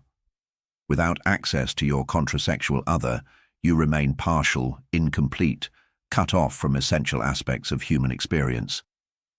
With conscious relationship to this inner figure, you become capable of a wholeness that transcends gender stereotypes and cultural conditioning. The anima brings to consciousness the neglected realm of eros, not just sexual love, but the connecting principle that sees the relationships between all things, that values quality over quantity, that knows the world through feeling and intuition, rather than analysis and control. The animus brings to consciousness the realm of logos, not just rational thinking, but the organizing principle that creates meaning from chaos, that discerns truth from falsehood, that connects individual experience to universal principles. When these two principles are integrated and working together within your psyche, you become capable of what Jung called transcendent function, the ability to hold the tension of opposites until a new, creative solution emerges. You can feel deeply and think clearly. You can be receptive and active. You can honor both your individual needs and your connection to something greater than yourself. The numbness that brought you to this exploration may have been your psyche's way of preparing you for this deeper integration. Sometimes the soul needs to withdraw from the world's demands in order to turn inward and attend to the internal work that consciousness requires. The emptiness you feel may not be the absence of something, but the clearing of space for something new to emerge, the birth of a more integrated self that includes both masculine and feminine wisdom. This integration is not just personal, but collective. As more individuals learn to marry their inner opposites, the external world begins to reflect this integration in healthier relationships between men and women, in organizational structures that honor both thinking and feeling, in spiritual traditions that embrace both transcendence and immanence. Your inner work contributes to the healing of the collective split between masculine and feminine that has created so much suffering in human relationships and social structures. The journey toward integrating your anima or animus requires patience and commitment. These are ancient figures, carrying patterns that stretch back through millennia of human experience. They cannot be rushed or forced into consciousness through willpower alone. They require the same kind of courtship you would offer to any important relationship: attention, respect, curiosity, and genuine care. But the rewards of this integration are profound. When you develop conscious relationship with your contrasexual other, you gain access to a source of wisdom and creativity that exists beyond your personal history.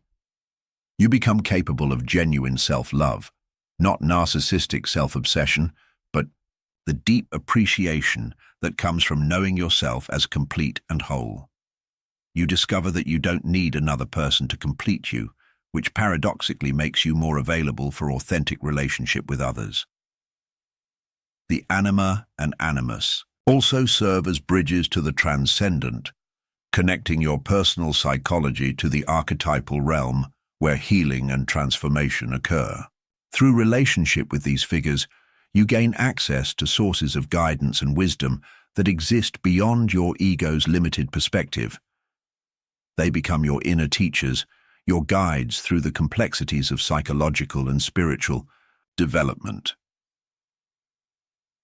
As the integration deepens, you may find that your dreams become more vivid and meaningful, that synchronicities multiply in your daily life, that creative inspiration flows more freely. These are signs that your conscious and unconscious minds are learning to work together in greater harmony, that the internal marriage is beginning to bear fruit in the form of increased vitality and authentic self-expression. The numbness transforms into a different kind of sensitivity, not the raw, overwhelming emotionality that comes from unconscious projection, but the refined awareness that emerges from integration. You become capable of feeling without being overwhelmed, of thinking without being cold, of engaging life with both passion and wisdom. This is the gift of the inner marriage, the discovery that wholeness is not something you find outside yourself, but something you cultivate within. The anima and animus, once integrated, become your internal sources of completeness, your bridge between the known and unknown aspects of yourself, your guide into the fullness of what it means to be human. Your soul's hidden gender reveals itself, not as limitation, but as expansion, not as division, but as the sacred marriage that creates new life within the sanctuary of your integrated psyche. The numbness lifts as you discover that you have never been alone. You carry within yourself the eternal conversation between masculine and feminine wisdom, the internal dialogue that can guide you toward a wholeness more profound than any external relationship could provide. In the depths of your numbness, in that strange state where you feel disconnected yet somehow aware, you may be unconsciously attuned to a layer of reality that rational thought cannot penetrate, but the soul intuitively recognizes. You exist at the threshold between worlds, the mechanical universe of cause and effect that science maps so meticulously, and the meaningful cosmos where inner and outer realities dance together in patterns too intricate and profound for linear thinking to grasp. Jung discovered what ancient wisdom traditions have always known. The universe speaks in a language older than words, more subtle than sensation, more certain than logic. This is the language of synchronicity, meaningful coincidences that reveal the hidden order connecting consciousness and cosmos, psyche and matter, your inner transformation and the world's mysterious responsiveness to your deepest movements toward wholeness. Synchronicity is not superstition, but a fundamental principle of reality that Western thinking has forgotten in its rush to reduce everything to mechanical causation. It whispers of a universe that is not merely a collection of separate objects bumping into each other in predictable patterns, but a living, breathing, responding organism where meaning moves like wind through the trees of possibility, where your inner state and outer circumstances engage in a conversation so intimate and immediate that the boundaries between self and world dissolve into something far more mysterious and profound. When you notice the number sequences that seem to follow you, the 1111 on every clock you glance at, the repetition of certain digits that appear on license plates, receipts, addresses, phone numbers with a frequency that defies statistical probability, you are witnessing the universe's attempt to speak to you in the only language that can bridge the gap between matter and meaning. These are not random occurrences, but symptoms of a psyche in transition, markers that indicate your unconscious is stirring, that transformation is occurring in depths beyond your conscious awareness. The repeated symbols that appear in your life, like breadcrumbs on a forest path, the butterflies that cross your route at moments of decision, the songs that play at precisely the moment they speak to your condition, the books that fall open to the exact passage you needed to read. These are the universe's way of confirming that you are not alone in your journey, that your inner work is being witnessed and supported by forces that exist beyond the narrow confines of your individual consciousness. The impossible timing of encounters that leave you breathless with recognition, meeting exactly the right person at exactly the moment you most need their specific medicine, receiving the phone call that changes everything, just as you were contemplating the very question it answers, discovering the opportunity that perfectly matches your hidden dream, just as you were about to abandon hope. These moments crack open the illusion of separation and reveal the deeper intelligence that orchestrates the dance between inner necessity and outer circumstance. Jung understood that synchronicity operates according to a logic entirely different from causality. While causation moves through time from past to future, explaining how one event leads to another through chains of mechanical influence, synchronicity exists outside linear time, revealing the meaningful connections that bind seemingly separate events into patterns that serve the soul's movement toward wholeness. It is the difference between a clock that ticks according to mathematical precision and a heart that beats in rhythm with the mysterious timing of life itself. Your numbness may be a protective cocoon that shields you during periods when synchronicities are multiplying beyond your capacity to integrate them consciously. Sometimes, the meaningful connections become so frequent, so intense, so undeniable, that the rational mind simply cannot process them without losing its moorings entirely. The psyche wisely shuts down non-essential functions, creating the very numbness that allows deeper transformations to occur safely in the unconscious depths, while consciousness rests in a state of protective suspension. This is why synchronicities often intensify during periods of psychological transition, during grief, falling in love, major life changes, spiritual awakening, creative breakthroughs, or the profound inner work that Jung called individuation.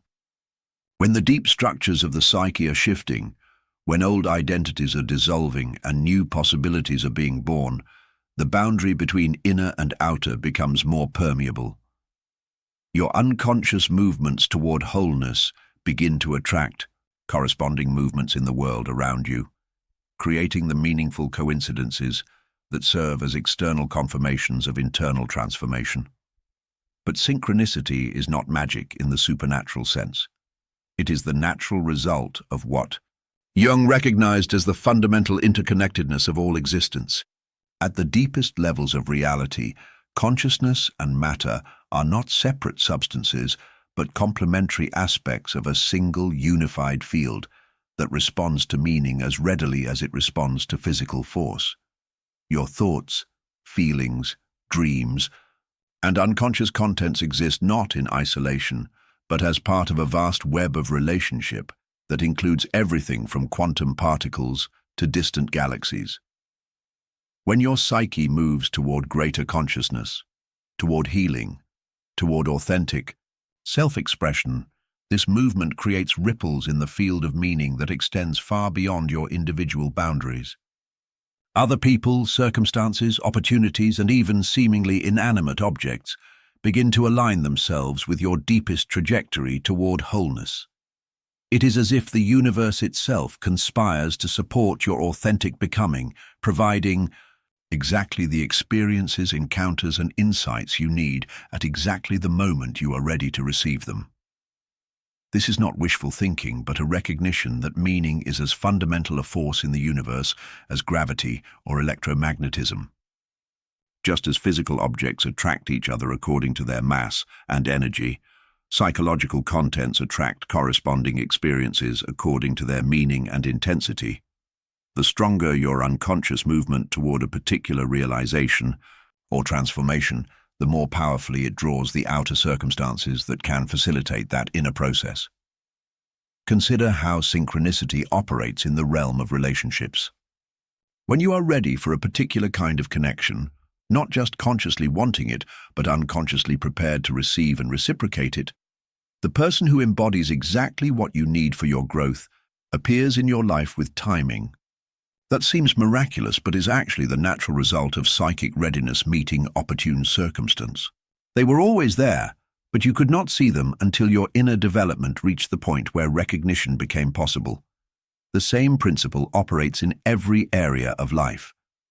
The book that contains exactly the insight you need to move forward appears in your awareness just as you reach the point where you can understand and apply its message. The opportunity that perfectly matches your hidden talents reveals itself just as you develop the courage to claim those gifts. The challenge that will strengthen you in precisely the ways you most need to grow presents itself just as you acquire the resources necessary to meet it successfully. Synchronicity also operates through what Jung called the transcendent function, the Ma, psyche's ability to create bridges between conscious and unconscious contents. When you pay attention to meaningful coincidences, you are actually engaging in a form of active imagination, allowing your unconscious wisdom to communicate with your conscious mind through the medium of external events. The symbols that appear synchronistically in your life are letters in an alphabet that your deeper self uses to spell out messages that could not be communicated through ordinary rational discourse. This is why keeping a synchronicity journal can be so transformative. When you begin to record the meaningful coincidences that occur in your life, patterns emerge that reveal the deeper narrative your psyche is trying to tell. You discover that the apparently random events of your days are actually chapters in a larger story of transformation that your unconscious has been writing all along. The numbers, symbols, encounters, and timing that seemed merely curious begin to reveal themselves as elements in a coherent tale of psychological and spiritual development.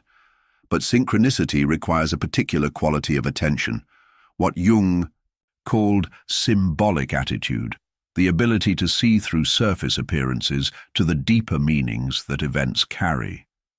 This is different from the analytical attitude that seeks to explain everything through causation, and different from the magical attitude that sees omens and portents everywhere. The symbolic attitude recognizes that some events carry meaning beyond their physical reality, without needing to understand that meaning rationally or control it manipulatively. Your numbness may actually be preparing you to develop this symbolic attitude by temporarily suspending the analytical mind's compulsive need to explain everything according to conventional logic. In the spacious emptiness of not knowing, a different kind of awareness can emerge, one that is comfortable with mystery, appreciative of paradox, receptive to communications that arrive through channels other than linear thought. This receptive awareness is particularly important because synchronicity cannot be forced or manufactured through willpower. It emerges naturally when you are aligned with your authentic path, when your conscious intentions harmonize with your unconscious wisdom, when your individual journey serves not just your personal needs, but the larger patterns of meaning that connect you to the whole of existence. Synchronicities multiply when you are living in integrity with your deepest truth, and they diminish when you are caught in patterns that separate you from authentic self-expression. The universe speaks most clearly to those who have learned to listen without demanding that the message arrive in predetermined forms. When you release your attachment to specific outcomes, and instead attune yourself to the deeper currents of meaning that flow through your experience, you become available to receive guidance in whatever form it chooses to appear. This might be the overheard conversation that contains exactly the advice you needed, the accidental wrong turn that leads you to an important discovery, or the technical malfunction that forces you to slow down just long enough to notice something you would otherwise have missed.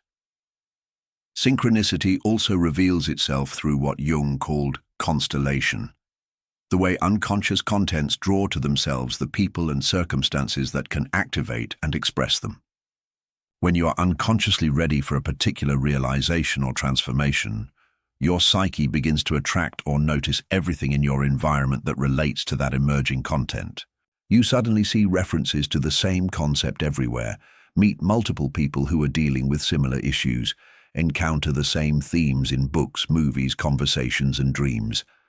This constellation effect can be particularly intense during periods of psychological breakthrough, when material that has been unconscious for years or even decades begins to surface into awareness. The world around you becomes a mirror, reflecting back the themes that are emerging from within, creating the feeling that reality itself is conspiring to support your transformation. And in a sense, it is, not through supernatural intervention, but through the natural responsiveness of a meaningful universe to the authentic movements of consciousness toward greater wholeness. Your numbness may be the calm before this kind of constellation begins to intensify. Sometimes the psyche needs to withdraw from ordinary engagement with the world in order to gather the energy necessary for a major breakthrough.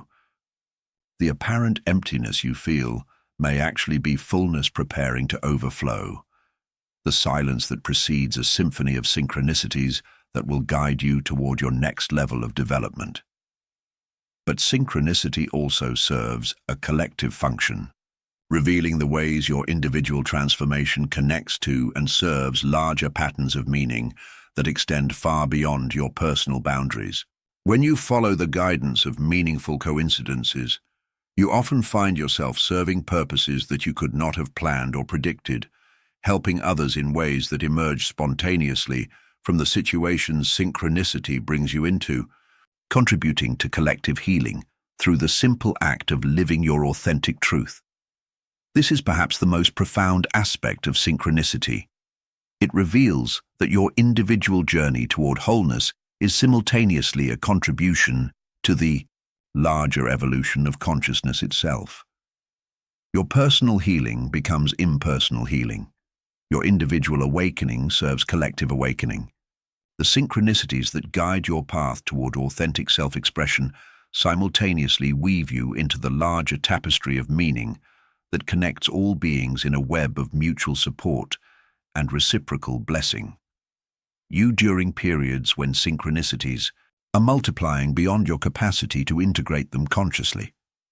Sometimes the meaningful connections become so frequent, so intense, so undeniable that the numbers that follow you may be mathematical prayers, equations in the universe's calculation of your optimal development. The symbols that repeat in your experience may be hieroglyphs in a sacred text that your soul is writing through the medium of lived experience. The timing that brings you exactly what you need exactly when you need it may be evidence of a cosmic intelligence so sophisticated that it can orchestrate the movements of billions of individual consciousnesses into a symphony of meaning that serves the highest good of all. When you begin to recognize and trust this deeper order, your relationship with uncertainty transforms completely. Instead of fearing the unknown, you begin to approach it with curiosity and anticipation, knowing that meaningful guidance will appear exactly when you need it. Instead of trying to control outcomes through force and manipulation, you learn to align yourself with the currents of synchronicity that can carry you toward your destination with an elegance and efficiency that effort alone could never achieve. The numbness lifts as you discover that you are not an isolated individual struggling alone in a meaningless universe, but a conscious participant in a cosmic conversation that has been seeking your authentic voice all along.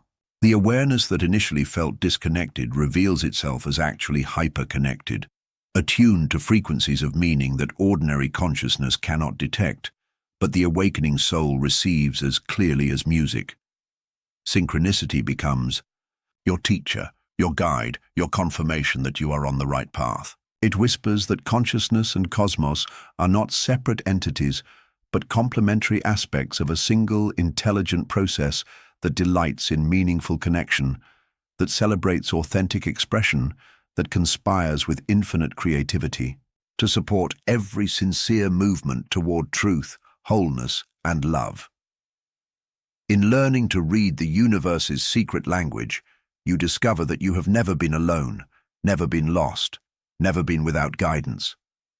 The meaningful coincidences that punctuate your days are love letters from existence itself, confirming that your journey matters, that your transformation serves something immeasurably greater than your individual satisfaction, that you are held and supported by an intelligence so vast and intimate that it knows exactly what you need before you do and provides it with timing so perfect it can only be recognized as grace.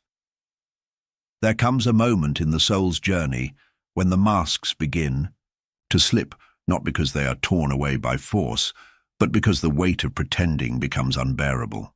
You stand before the mirror of consciousness and recognize the stranger looking back, not the person others see, not the role you have perfected, but something raw and undefined stirring beneath the surface. This is where individuation begins. In the recognition that you have been living a life that belongs to someone else. The word itself, individuation, carries the ancient promise of becoming undivided, whole, singular in the truest sense.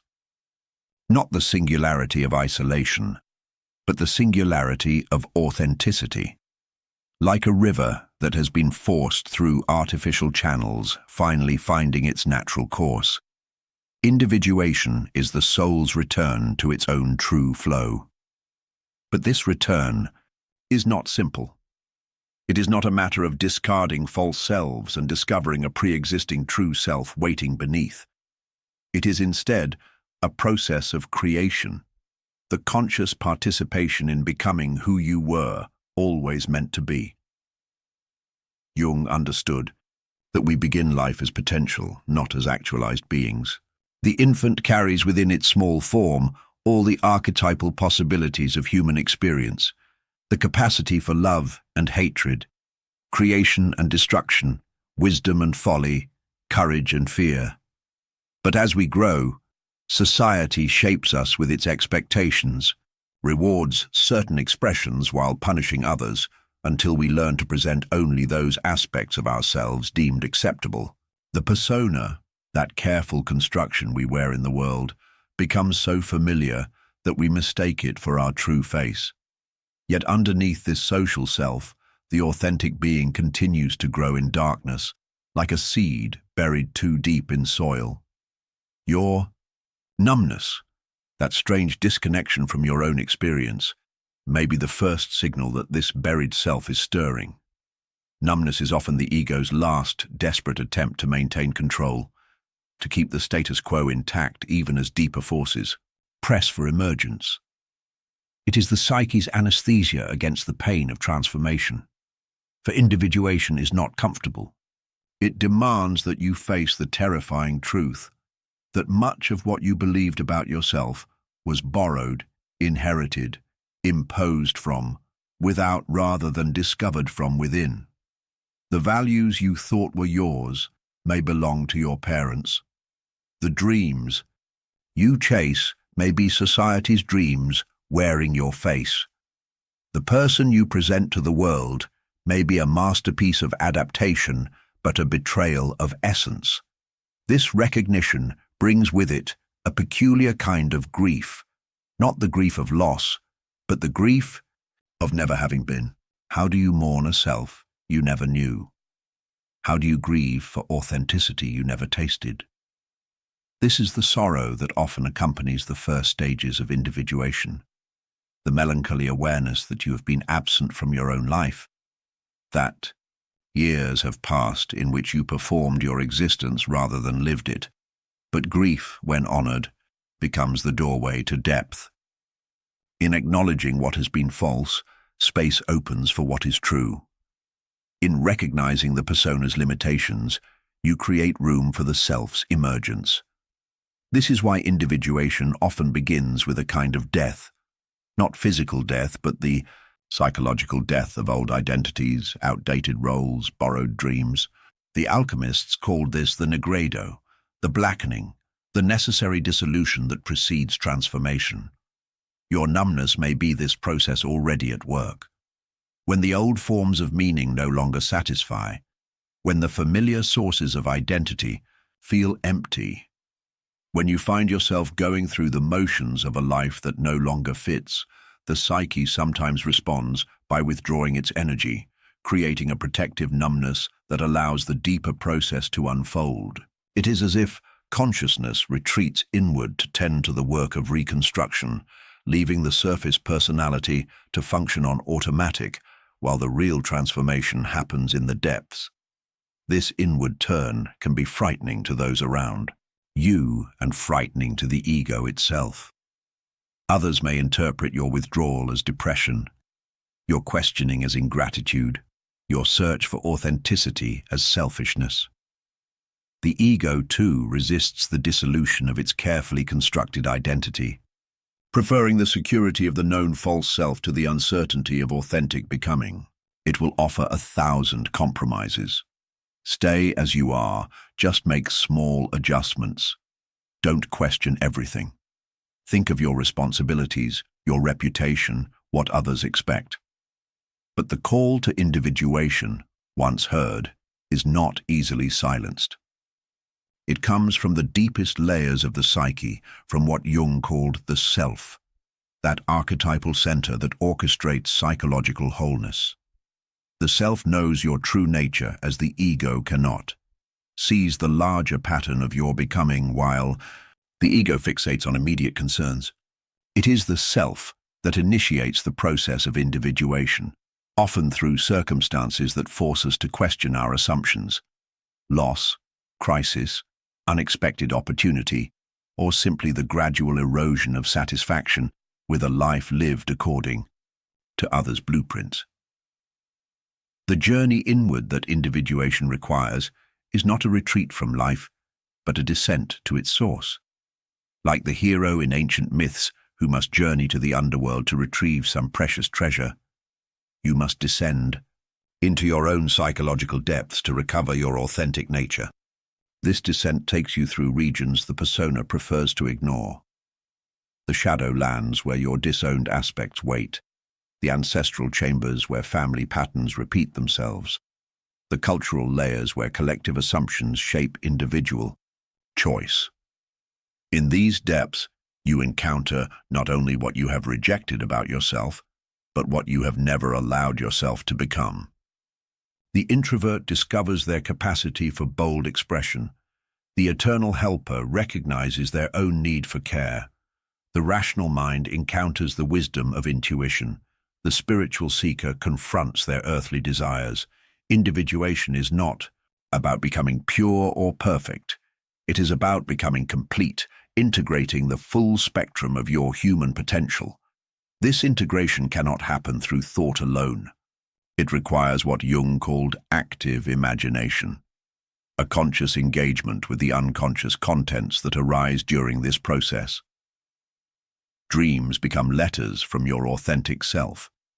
Spontaneous images carry messages from the depths. Emotional reactions reveal hidden aspects seeking acknowledgement. The process is both deeply personal and mysteriously guided, as if the psyche itself knows the way toward wholeness, even when the conscious mind feels lost. Your numbness, seen from this perspective, may not be an obstacle to overcome but a necessary phase to pass through, like the winter that allows seeds to germinate in darkness. This period of apparent disconnection may be creating space for new forms of connection to emerge. When the old ways of being no longer serve, the psyche sometimes withdraws energy from external engagements to fuel the internal work of reconstruction. But individuation is not a solitary journey, despite its inward focus. As you become more authentically yourself, you become more capable of authentic relationship with others. The persona, for all its social acceptability, can only offer surface connection, mask meeting mask, role interacting with role. But as you discover and integrate your true nature, you become capable of soul-to-soul encounter, of meeting others in the depths rather than only at the level of social convention. This transformation in your relationships often serves as a mirror for your own development. People who are drawn to your persona may drift away as your authenticity emerges. Others, who perhaps felt unseen by your public self, may discover in your growing realness a quality that calls to their own depths.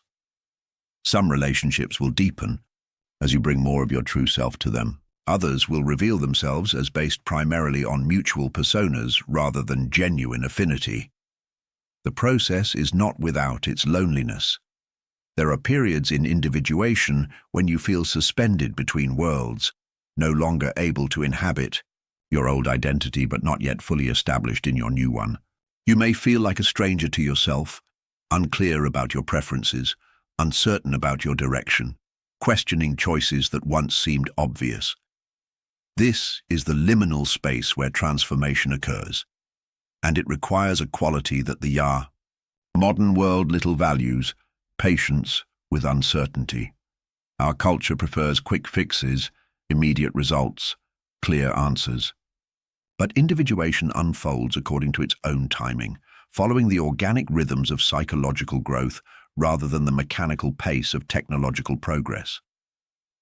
Like a tree that cannot be forced to fruit before its season, the authentic self emerges only when the conditions are right, when sufficient dissolution has created space for new forms to crystallize.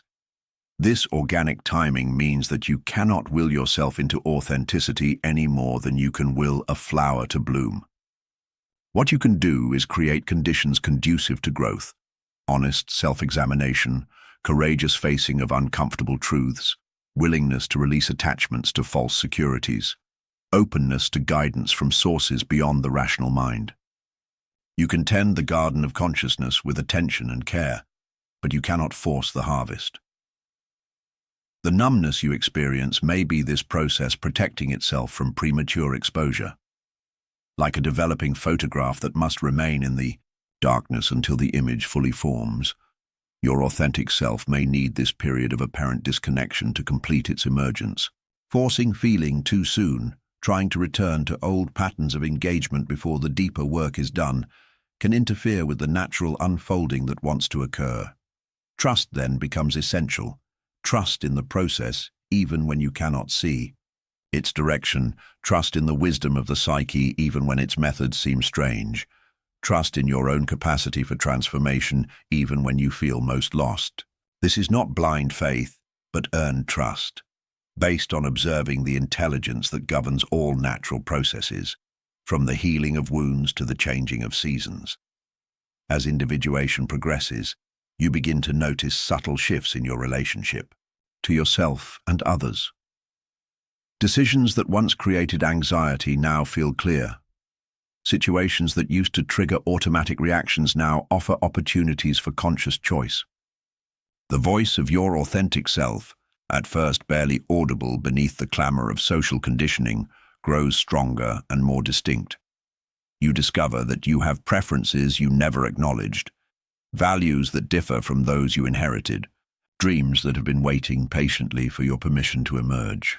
The person you are becoming is both completely new and utterly familiar, as if you are remembering something you had forgotten rather than learning something foreign.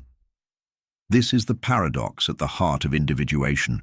The journey toward your unique self reveals your connection to something universal.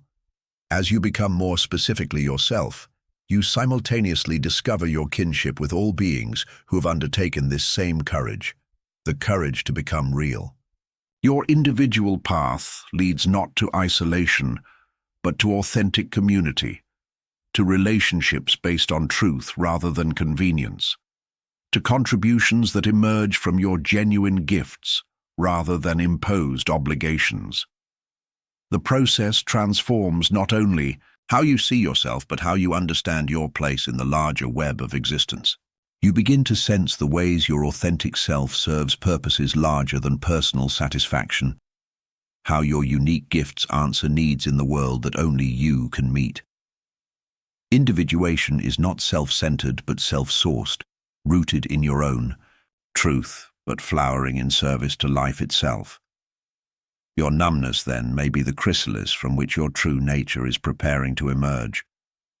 The apparent disconnection may be creating space for a more authentic kind of connection. The questioning of old certainties may be clearing ground for new wisdom to take root. What feels like ending may be beginning. What appears as stagnation may be gestation. The invitation is to honor this process without rushing it, to trust the timing of your own becoming while remaining open to the unexpected forms your authenticity might take. Individuation is not a destination to reach, but a way of traveling, not a problem to solve, but a mystery to live. It asks not that you become someone else, but that you become more fully who you have always been beneath the accumulated layers of adaptation and compromise. In this becoming, you join the great procession of souls who have chosen reality over security, depth over comfort, authenticity over approval. You take your place in the ancient lineage of those who have dared to answer the question that lies at the heart of human existence, not what do others expect of me, but who am I really when all the masks fall away? There are moments when you feel yourself disappearing, not into emptiness but into something vast and overwhelming. as if ancient forces have taken residence in your psyche, moving through your life with purposes that dwarf your personal concerns. You watch yourself react with emotions too large for the situation, speak words that carry weight beyond your intention, find yourself swept into patterns that feel both utterly familiar and completely beyond your control. This is not the numbness of absence, but the peculiar detachment that comes from being flooded by archetypal energies so powerful they render your individual identity temporarily irrelevant. Jung called this archetypal possession those times when the primordial patterns that govern human experience rise from the collective unconscious and seize consciousness, transforming the individual into a conduit for forces larger than personal history. The mother appears, and suddenly you are nurturing with an intensity that surprises you, or conversely, rejecting care with a vehemence that seems to emerge from nowhere. The warrior awakens, and you find yourself fighting battles that belong to generations, defending territories that exist more in symbol than in reality. The lover takes hold, and you are consumed by longing that transcends any particular object, yearning for union with something infinite and unreachable. These possessions can feel like being lived by something other than yourself. You observe your own behavior with a mixture of recognition and bewilderment. Yes, this is you acting, but it is also something speaking through you, some ancient intelligence using your voice, your hands, your heart to express patterns older than civilization. It is as if you have become a hollow reed through which primordial winds blow, creating music that is both yours and not yours, melodies that your personal self never composed, yet somehow knows by heart. The strange numbness that accompanies this phenomenon arises from the overwhelming nature of archetypal energy itself. When consciousness is flooded by forces of such magnitude, the individual psyche sometimes responds by creating distance, not physical distance, but psychological distance, a protective mechanism that allows you to witness the archetypal drama unfolding through your life without being completely destroyed by its intensity. You become both participant and observer, actor and audience in a play whose script was written in the depths of human history. This dual awareness, being simultaneously possessed and witness to possession, creates a unique form of psychological experience. You are intensely involved in the archetypal pattern, feeling its emotions with startling vividness, yet somehow removed from complete identification with those feelings. It is as if part of you has stepped back to observe the ancient god or goddess moving through your modern life, fascinated by the timeless drama playing out in contemporary circumstances. The mother archetype, when it possesses consciousness, brings with it not just individual maternal instincts, but the entire history of mothering, the protective ferocity of the lioness, the sacrificial love of Demeter searching for Persephone, the terrible beauty of Kali destroying to preserve. When this archetype activates, you may find yourself responding to situations with an intensity that surprises those around you and even yourself. A casual comment about someone's children triggers a response that seems to emerge from the depths of evolutionary memory. You become the voice not just of personal concern, but of maternal wisdom accumulated over millennia. Yet this very intensity can create its own form of numbness.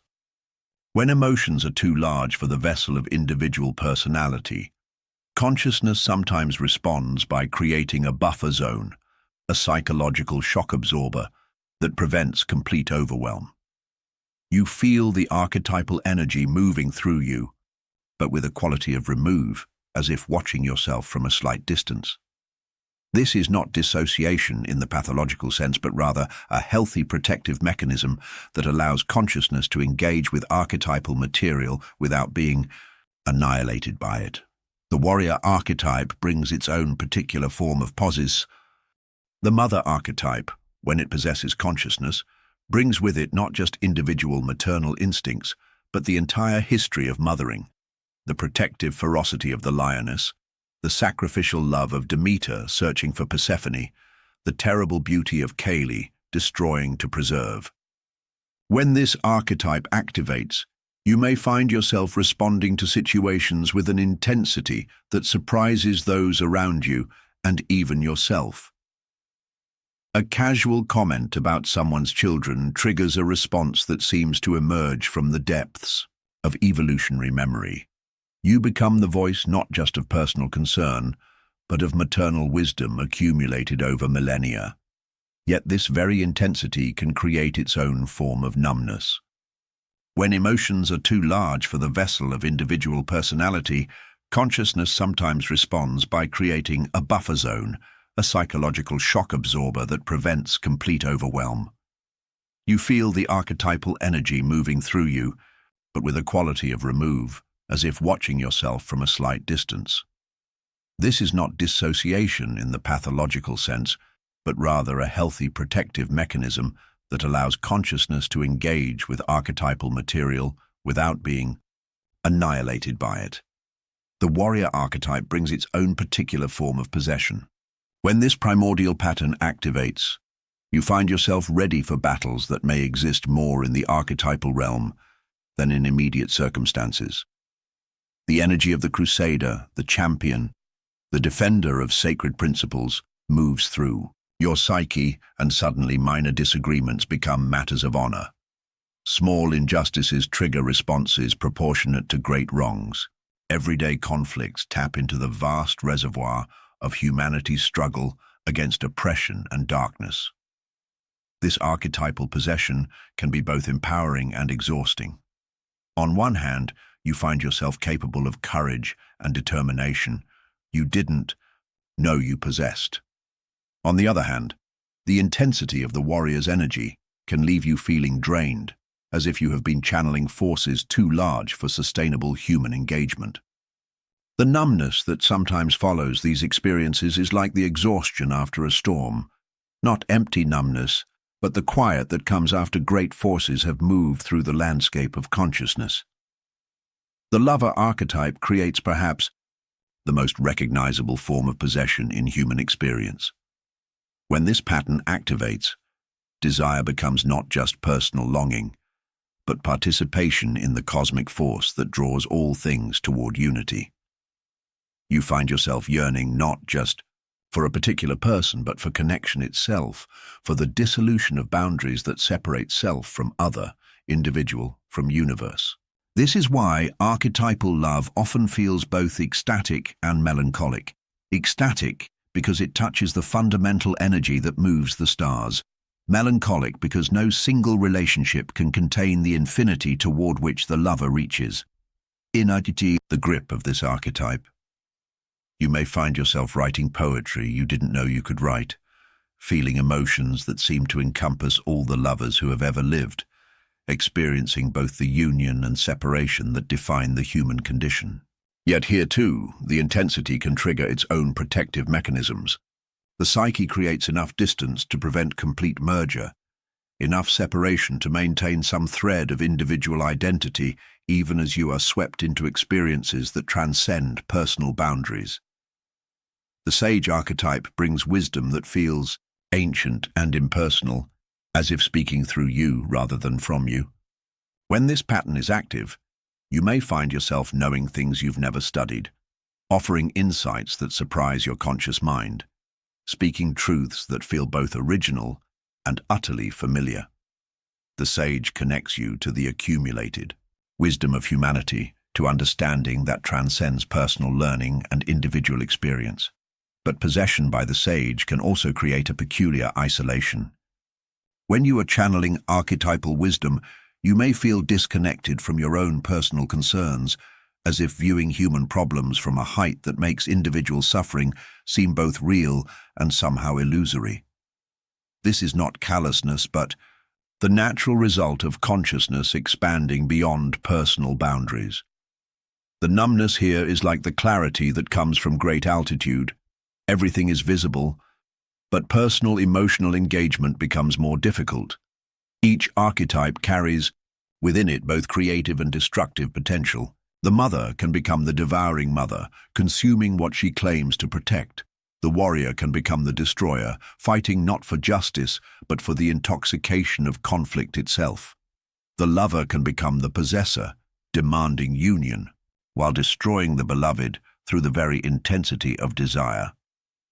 The sage can become the cold intellectual, offering wisdom that lacks human warmth and compassion. These shadow aspects of archetypal possession often emerge when consciousness lacks sufficient development to contain the archetypal energy constructively. Without adequate psychological structure, archetypal forces can overwhelm the personality, leading to inflation, the unconscious identification with archetypal power that makes individuals believe they are the archetype rather than its temporary vessel. The nurturing mother begins to believe she is the mother, the wise counselor becomes convinced he is the sage, the passionate lover imagines she is the lover incarnate. This inflation brings its own form of suffering. When you identify completely with an archetypal role, you lose touch with your human limitations and individual needs. The inflated mother exhausts herself trying to mother everyone. The inflated warrior picks fights that serve no constructive purpose. The inflated lover becomes addicted to the experience of falling in love rather than capable of sustaining actual relationships. The numbness that often follows such inflation is the psyche's attempt to deflate gradually rather than experience the shock of sudden return to ordinary human proportions. Recognition of archetypal possession requires a delicate balance. You must be able to feel the archetypal energy fully while maintaining enough ego consciousness to avoid complete identification. This is not suppression of archetypal material. Such suppression only leads to more unconscious possession, but rather conscious partnership with archetypal forces. You become their conscious collaborator rather than their unconscious victim. The development of this capacity requires what Jung called the transcendent function, the ability to hold the tension between opposite forces without premature resolution.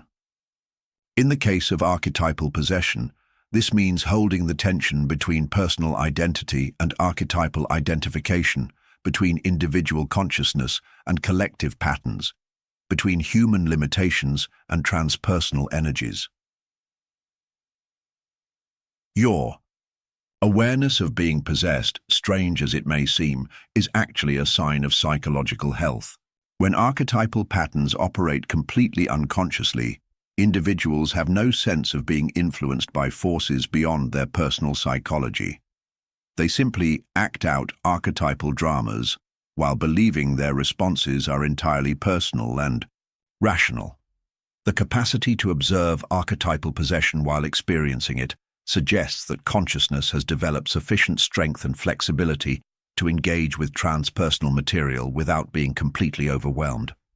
This observing capacity allows for conscious relationship with archetypal energies. Instead of being possessed by the mother, you can work with maternal energy when appropriate, while maintaining awareness that this is one aspect of your larger identity. Instead of being overwhelmed by the warrior, you can channel warrior energy for constructive purposes while recognizing when such energy is no longer needed. Instead of being consumed by the lover, you can allow loving energy to flow through you while maintaining enough separateness to love constructively rather than possessively. The ultimate goal is not to eliminate archetypal influence. This would be both impossible and undesirable, as archetypal energies are the source of our deepest creativity, meaning, and connection to the larger patterns of human experience. Rather, the goal is conscious cooperation with these forces, the development of sufficient psychological sophistication to serve as an adequate vessel for archetypal energies without losing individual identity in the process. This conscious cooperation transforms the experience of archetypal possession from something that happens to you to something you participate in consciously. You learn to recognize the early signs of archetypal activation, to prepare your psychological structure for the intensity that may follow, and to create enough space around the experience to prevent complete identification while allowing full engagement. The numbness that accompanies archetypal possession often serves this very function. It provides the psychological space necessary for conscious engagement with transpersonal material. Rather than being a problem to overcome, this detachment may be evidence that consciousness is developing the capacity to work with archetypal energies constructively rather than being overwhelmed by them. In time, you may begin to recognize the particular archetypal patterns that most frequently manifest through your psyche. Some individuals are particularly susceptible to maternal or paternal archetypes, others to hero or heroine patterns, still others to sage or trickster energies. This recognition allows for more conscious preparation and more skillful engagement. When these energies arise, you may also begin to notice the circumstances that tend to activate archetypal possession in your experience. Times of transition, periods of stress, encounters with others who carry complementary archetypal energies, exposure to mythic or symbolic material, all of these can serve as triggers for archetypal activation. Awareness of these patterns allows for more conscious navigation of archetypal experiences. The ultimate paradox of archetypal possession is that it is simultaneously the most impersonal and most personal of psychological experiences. The archetypal patterns themselves are universal, shared by all humanity across cultures and centuries, yet the way these patterns manifest through your particular psyche, with your unique history and circumstances, creates expressions that are utterly individual even while drawing from collective sources. Your numbness in the face of archetypal possession may be consciousness protecting its essential core, while allowing transpersonal energies to flow through the more peripheral aspects of identity. It is as if the deepest self recognizes that archetypal possession, however intense, is temporary, that the ancient gods and goddesses who visit human consciousness do not come to stay, but to accomplish some specific work before returning to the depths from which they emerged.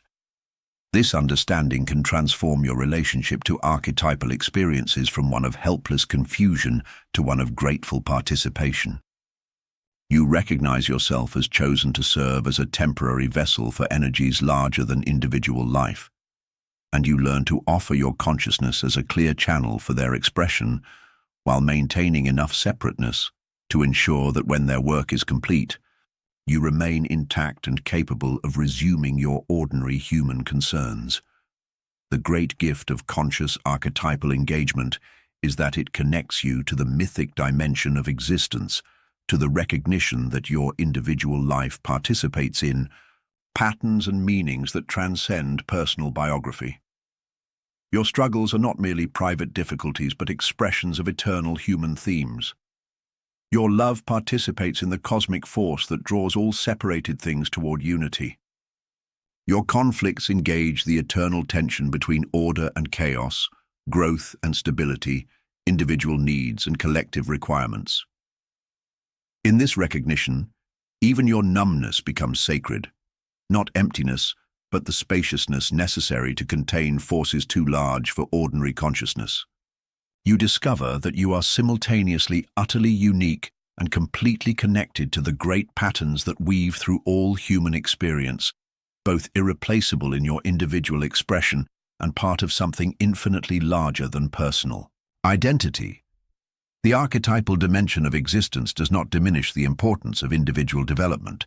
It provides the context within which such development becomes truly meaningful. Your personal growth serves not only your own fulfillment, but the evolution of the archetypal patterns themselves. As each conscious individual who learns to work skillfully with archetypal energies contributes to the collective wisdom about how these ancient forces can manifest constructively in contemporary life. Thus, your experience of being possessed by forces larger than yourself, strange and sometimes uncomfortable as it may be, marks your participation in the ongoing creation of human consciousness itself. You become both recipient and contributor, vessel and artist, servant and partner, in the great work of bringing the timeless patterns of the psyche into conscious relationship with the particular challenges and opportunities of your historical moment. Your numbness, seen from this perspective, is not a symptom to cure, but a capacity to develop. The ability to maintain enough space around intense experiences to engage with them consciously rather than being completely consumed. It is evidence of a psyche sophisticated enough to serve the archetypal realm while maintaining individual integrity, mature enough to channel transpersonal energies without losing personal identity in the process. In the space between knowing and unknowing, between feeling everything and feeling nothing, between the rational mind's certainty and the heart's wild mysteries, something extraordinary dwells. A capacity Jung called the transcendent function, the psyche's innate ability to bridge seemingly irreconcilable opposites without destroying either pole. Your simultaneous experience of numbness and heightened awareness may be this function awakening within you, teaching you to inhabit the liminal space where transformation becomes possible. Most of consciousness lives in the realm of either/or. Either you are happy or sad, strong or weak, rational or emotional, connected or isolated. The ordinary mind seeks resolution, demands clarity, insists on choosing sides in the great conflicts that define human existence. But there exists within the psyche a more sophisticated intelligence, one that can hold paradox without anxiety, contain contradiction without collapse, embrace the both and nature of existence that the rational mind finds so unsettling. This is the transcendent function at work. Not transcendent in the sense of rising above human experience, but transcendent in its capacity to bridge what seems unbridgeable, to find the third way that honors both sides of psychological opposition, while being limited by neither. It is the psyche's own wisdom tradition, its native capacity for what the mystics called coincidentia oppositorum, the coincidence of opposites that reveals a deeper unity underlying apparent division. When you experience numbness alongside acute awareness, you are being initiated into this more complex form of consciousness. The numbness represents the ego's attempt to maintain stability in the face of overwhelming input. The awareness represents the psyche's insistence on growth, its refusal to remain unconscious even when consciousness brings discomfort. Neither response is wrong. Both serve essential functions in the economy of psychological development. The transcendent function asks you to resist the temptation to resolve this tension prematurely.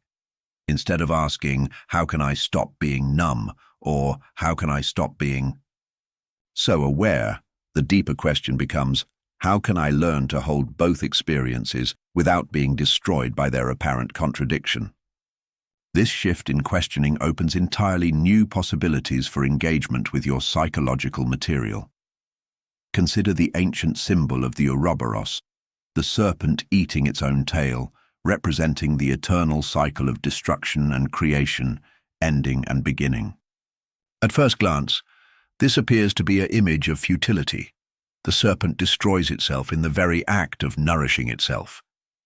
But looked at more deeply, the Ouroboros represents the transcendent function in mythic form, the capacity to contain apparently contradictory processes within a single movement, to find life-giving meaning in what appears to be meaningless repetition.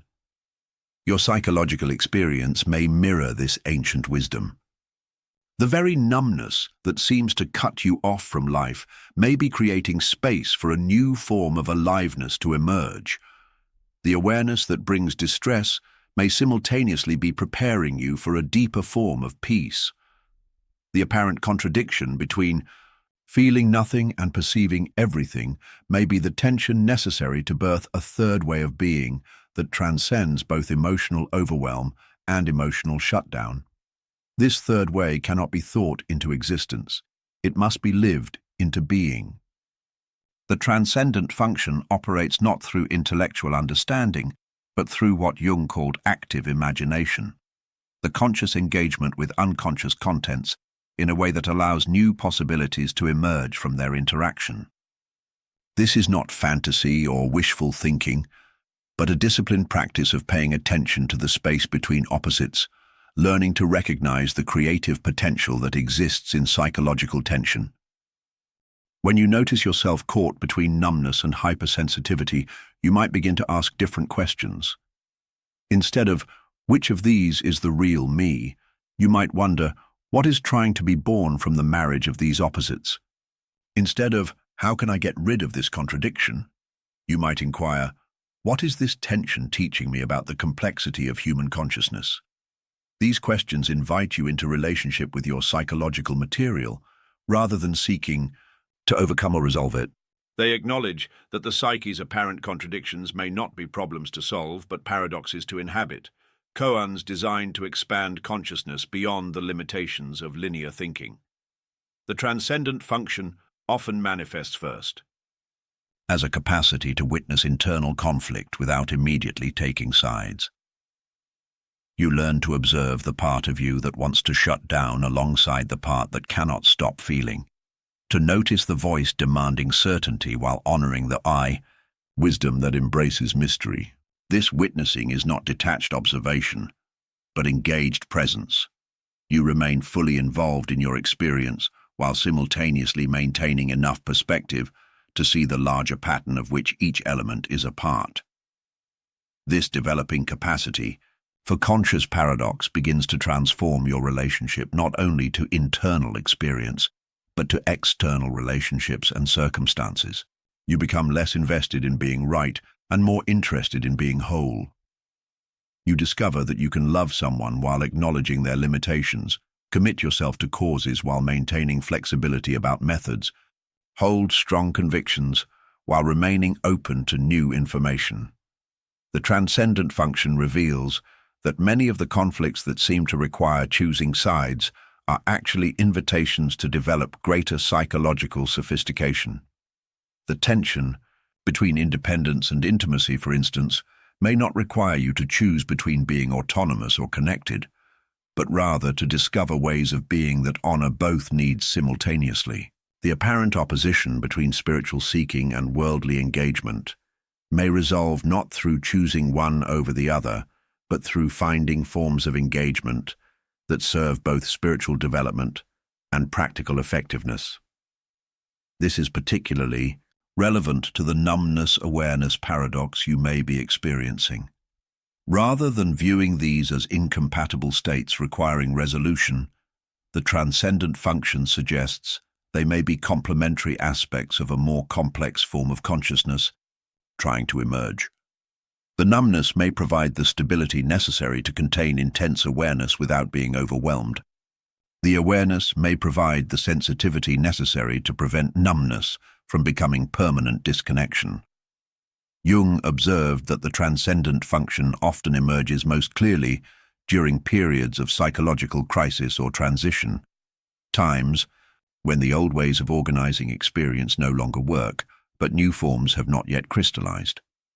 This liminal space, uncomfortable as it may be, is the natural habitat of transformation. It is here that consciousness develops the flexibility to engage with apparently contradictory energies without being torn apart by their tension. Your experience of simultaneous numbness and awareness may indicate that you are in such a transitional space, being prepared for a more sophisticated form of consciousness that can navigate complexity without demanding simplification. This is not easy work. It requires developing what the Zen tradition calls don't-know mind, the willingness to remain present with uncertainty, to function effectively while acknowledging the limits of understanding. The transcendent function asks you to become comfortable with not knowing which aspect of your experience is true or real. Both the numbness and the awareness are real. Both serve functions in the larger economy of psychological development. The question is not which one to choose, but how to learn from their interaction, how to allow their apparent opposition to generate something new rather than demanding that one overcome the other. This process requires a fundamental shift in how you relate to internal contradiction. Instead of experiencing conflicting impulses as evidence of confusion or pathology, you begin to recognize them as the raw material of psychological evolution. The tension between opposing forces becomes not a problem to solve, but energy to harness. Not chaos to overcome, but complexity to navigate with growing skill. The development of the transcendent function is not a one-time achievement, but an ongoing practice. Each time you encounter apparently irreconcilable opposites within yourself or in your circumstances, you have an opportunity to strengthen this capacity. Each moment of choosing to hold tension rather than resolve it prematurely contributes to the development of consciousness that can engage with paradox as a natural aspect of existence, rather than an uncomfortable exception. This practice transforms not only how you handle internal conflicts, but how you engage with the broader contradictions of human existence. You become more capable of holding the tension between hope and realism, between accepting what is and working for change, between honoring tradition and embracing innovation. You develop what we might call paradoxical thinking, not the ability to believe contradictory things simultaneously, but the capacity to engage constructively with the both and nature of reality. The transcendent function also reveals that many experiences we label as problems may actually be signs of psychological sophistication trying to emerge. The capacity to feel numbness and awareness simultaneously suggests that consciousness is developing the complexity necessary to engage with the full spectrum of human experience, rather than being limited to either emotional availability or protective shutdown. You are developing the ability to modulate your engagement consciously, to be present with intensity when appropriate, and to create space when necessary. This conscious modulation is very different from either unconscious numbing or uncontrolled emotional reactivity. It represents a mature response to the reality that human consciousness must be capable of both extraordinary sensitivity and protective resilience. The transcendent function allows you to access both capacities as circumstances require, rather than being stuck in either extreme. The development of this flexibility often involves what Jung called the constellation of the self, the activation of the archetypal center that orchestrates psychological wholeness. The self, unlike the ego, is large enough to contain contradictions without being destabilized by them. It recognizes that human beings are necessarily paradoxical creatures, capable of wisdom and foolishness, love and hatred, creation and destruction, often within the same moment. When the self begins to emerge as the organizing principle of consciousness, you find that you can acknowledge the full range of your human complexity without being overwhelmed by it. You can own your capacity for both generosity and selfishness, both courage and fear, both clarity and confusion, recognizing that psychological health lies not in eliminating unwanted aspects, but in conscious relationship with the totality of what you are. This relationship with psychological totality transforms the experience of internal conflict from battlefield to dance floor. The opposing forces within you learn to move together rather than fighting for dominance. Your numbness and your awareness begin to complement rather than contradict each other, creating a more nuanced and flexible approach to engagement with life. The transcendent function also reveals itself in the realm of relationship with others. As you become more capable of holding internal paradox, you become more capable of accepting the paradoxical nature of others. You can love someone while acknowledging their shadow, commit to relationships while honoring the need for individual growth, offer support while respecting others' autonomy. This capacity for paradoxical relating often deepens intimacy in unexpected ways. When you no longer need others to be only one thing, only supportive, only consistent, only available, you create space for them to be fully human. This acceptance of complexity in others mirrors and reinforces your growing acceptance of complexity in yourself. The practice of the transcendent function gradually reveals that many of the either-or choices that seem to define human existence are actually invitations to develop both and consciousness. Rather than choosing between thinking and feeling, You learn to think feelingly and feel thoughtfully. Rather than choosing between solitude and relationship, you discover forms of togetherness that honor individual integrity and forms of aloneness that maintain connection to others. Your simultaneous numbness and awareness may be preparing you for precisely this kind of sophisticated consciousness. The numbness teaches you that you can maintain stability even in the face of overwhelming input. The awareness teaches you that you can remain sensitive even when protection is necessary. Together, they are schooling you in the art of conscious modulation, the ability to be appropriately responsive to whatever life presents. This learning often unfolds through what seems like contradiction and confusion. You find yourself simultaneously caring deeply and feeling detached, being acutely aware of others' pain while maintaining enough distance to respond helpfully rather than reactively. These apparently contradictory responses may actually be evidence of the transcendent function developing within you, creating space for more nuanced and effective engagement with the complexities of existence. The ultimate gift of the transcendent function is that it reveals the fundamental both and nature of existence itself. Reality is simultaneously meaningful and absurd, beautiful and terrible, orderly and chaotic. Human beings are simultaneously individual and collective, separate and connected, temporal and eternal. Consciousness itself is simultaneously personal and transpersonal, bounded and boundless, particular and universal. When you develop the capacity to hold these paradoxes consciously, you discover that you are no longer at war with reality, but in creative partnership with it. The contradictions that once created anxiety become sources of energy. The tensions that once demanded resolution become invitations to develop greater psychological sophistication. The either-or choices that once seemed to define your options reveal themselves as opportunities to discover third ways that honor multiple truths simultaneously. Your experience of numbness alongside heightened awareness, strange and uncomfortable, as it may sometimes be, may be consciousness preparing you for this more complex engagement with existence.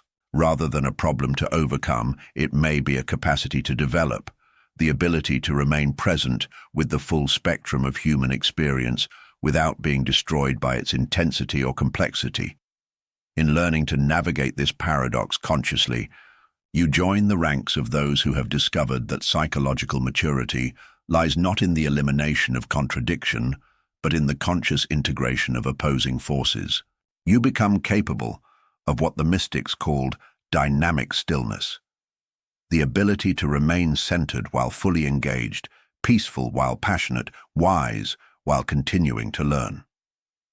This is the promise of the transcendent function, not the resolution of all conflicts, but the development of consciousness sophisticated enough to dance with contradiction, to find creativity in tension, to discover in the space between opposites not emptiness, but infinite possibility.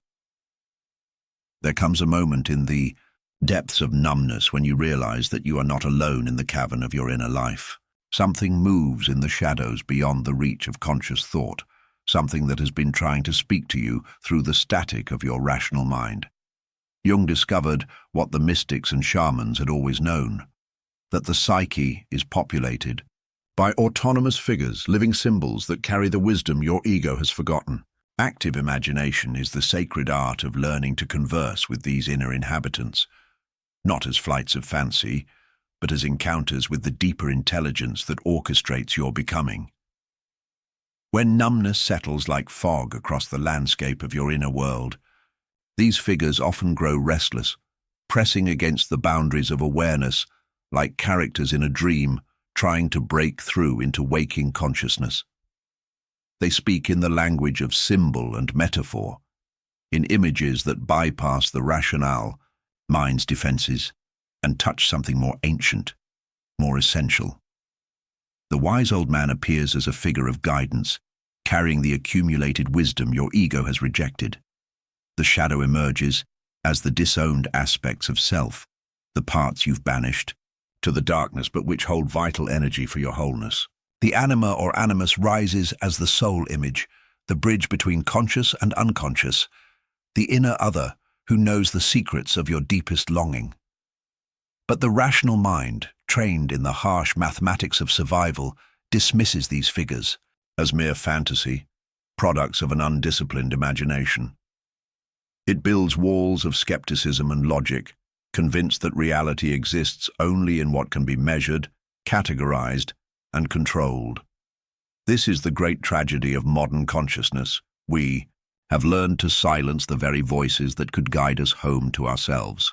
We mistake the ego's narrow beam of awareness for the totality of what we are, forgetting that beneath the surface of rational thought flows the vast river of the unconscious, carrying treasures and terrors in equal measure.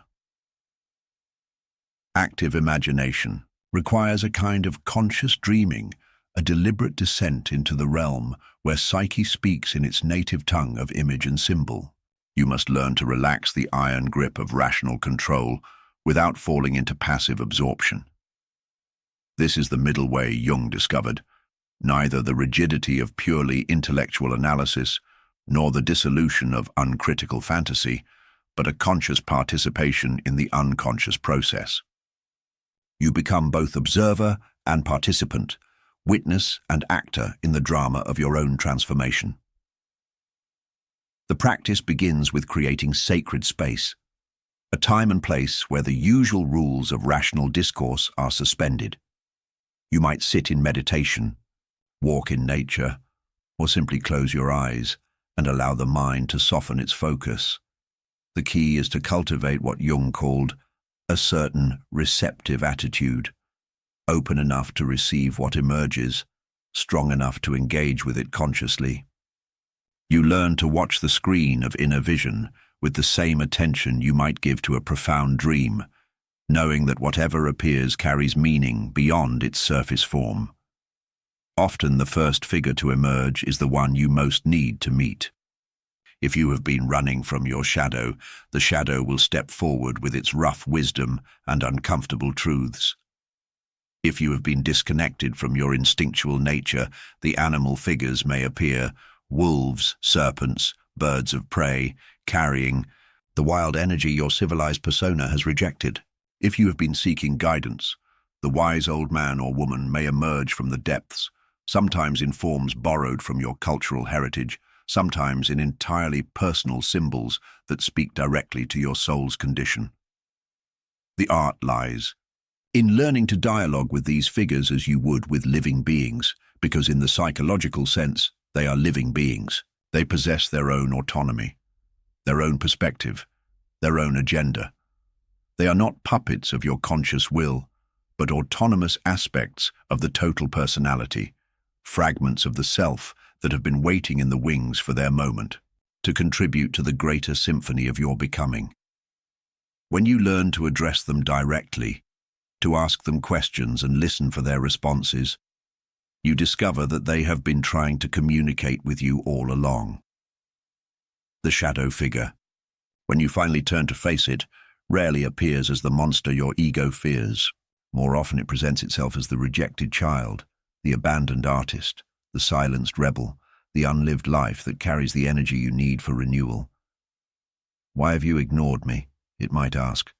What gift am I trying to bring you? The dialogue that unfolds can be shocking in its honesty, its directness, its refusal to accept the comfortable lies the ego tells itself. But within this confrontation lies the possibility of reclaiming vital aspects of yourself that have been exiled to the darkness. The anima or animus, when approached with genuine curiosity, reveals itself as the soul's own voice, speaking truths that the rational mind cannot grasp. It may appear as a figure from a dream, a character from literature, or an entirely personal image that embodies your deepest sense of meaning and connection. Its language is often cryptic, poetic, challenging the linear thinking that dominates conscious life. You have been living on the surface, it might say. Come deeper. Come home to the mystery you truly are. These dialogues can be profoundly moving, touching places in the psyche that have been starved for authentic contact. The wise old man or woman carries the archetypal wisdom that transcends personal experience. This figure often appears when you are facing decisions or transitions that require more than rational analysis. It speaks from a perspective that encompasses both the personal and the transpersonal, offering guidance that honors both your individual path and your connection to the greater patterns of human experience. The wisdom it offers is not abstract philosophy, but lived understanding, practical insight, clothed in metaphorical language that your soul recognizes even when your mind struggles to comprehend. But active imagination is not a passive reception of inner voices. It requires the conscious ego to remain present and engaged, to ask questions, to challenge, to seek clarification. You are not surrendering your critical faculties, but expanding them to include forms of knowing that rational thought alone cannot access. You learn to distinguish between genuine psychological material and mere wishful thinking, between the authentic voice of the unconscious and the echo chamber of ego-driven fantasy. The dialogue that emerges through active imagination often has a quality that surprises the rational mind. The figures speak with their own voice, offer perspectives you had not considered, challenge your assumptions in ways that feel both foreign and deeply familiar. They possess what Jung called a knowledge and purposiveness that extends beyond the ego's limited perspective. They seem to know things about your situation, your history, your potential that you yourself had not consciously recognized. This is because these figures are not created by the ego, but emerge from deeper layers of the psyche where personal and collective wisdom intersect. They carry not only your individual psychological content, but archetypal patterns that connect you to the broader human experience. The shadow that emerges in active imagination carries not only your personal rejected aspects, but the shadow of humanity itself, the darkness that every generation must confront and integrate. The wise figure that appears carries not only your personal wisdom, but the accumulated insight of countless generations who have walked similar paths of awakening. Through sustained practice of active imagination, you begin to develop what Jung called a feeling for the archetypes, a sensitivity to the deeper patterns that shape human experience. You recognize these figures not as external deities or demons, but as aspects of your own psychological structure, personifications of functions and potentials that seek expression through your individual life. The dialogue becomes a form of internal democracy, a conscious collaboration between different aspects of the total personality. This process is particularly powerful for those experiencing numbness because it provides a direct channel of communication with the parts of the psyche that hold emotional vitality.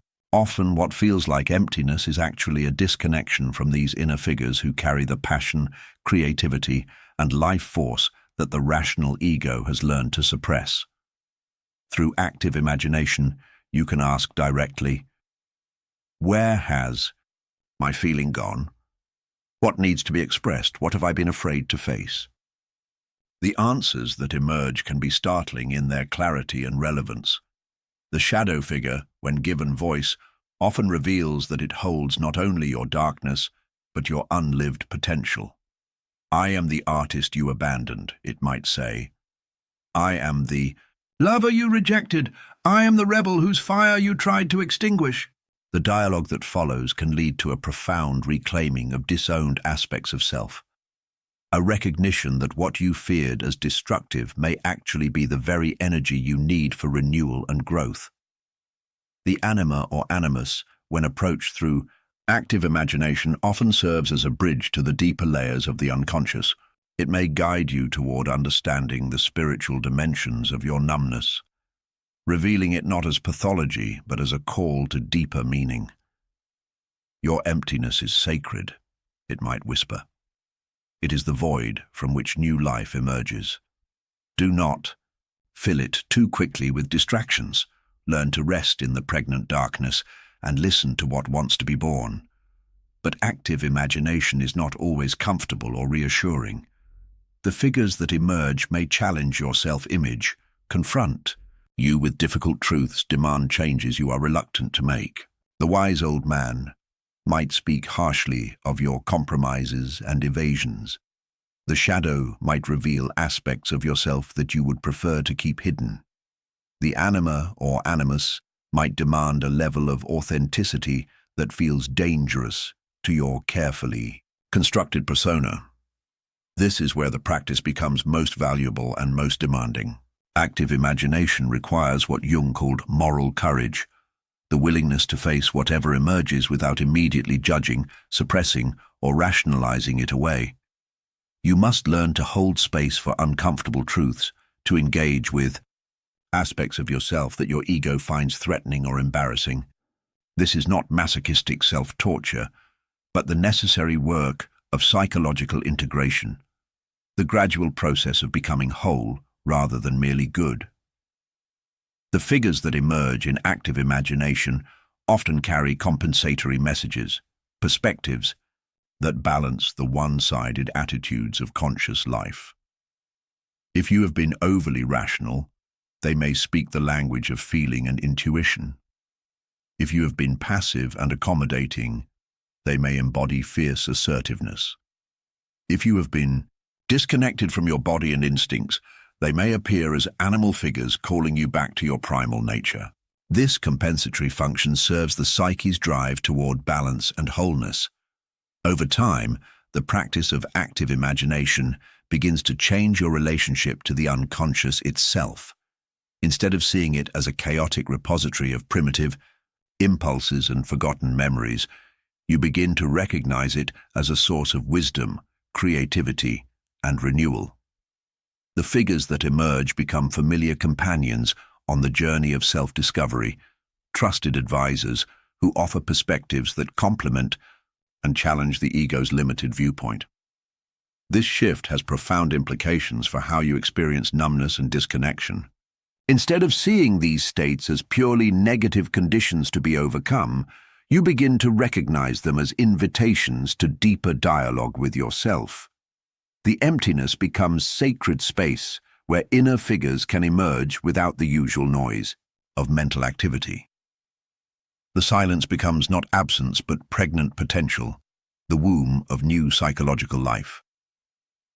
Jung understood that active imagination was not merely a therapeutic technique, but a form of prayer, a way of communing with the deeper mystery of what we are.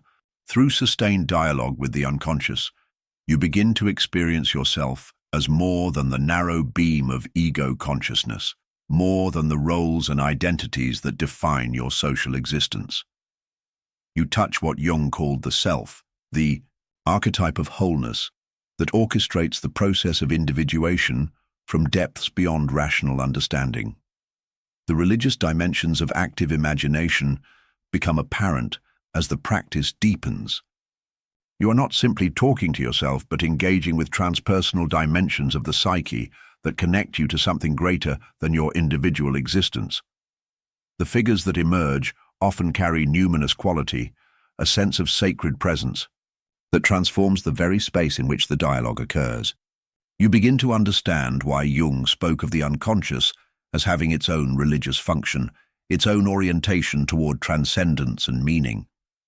This is particularly relevant for those experiencing the spiritual desert of modern numbness.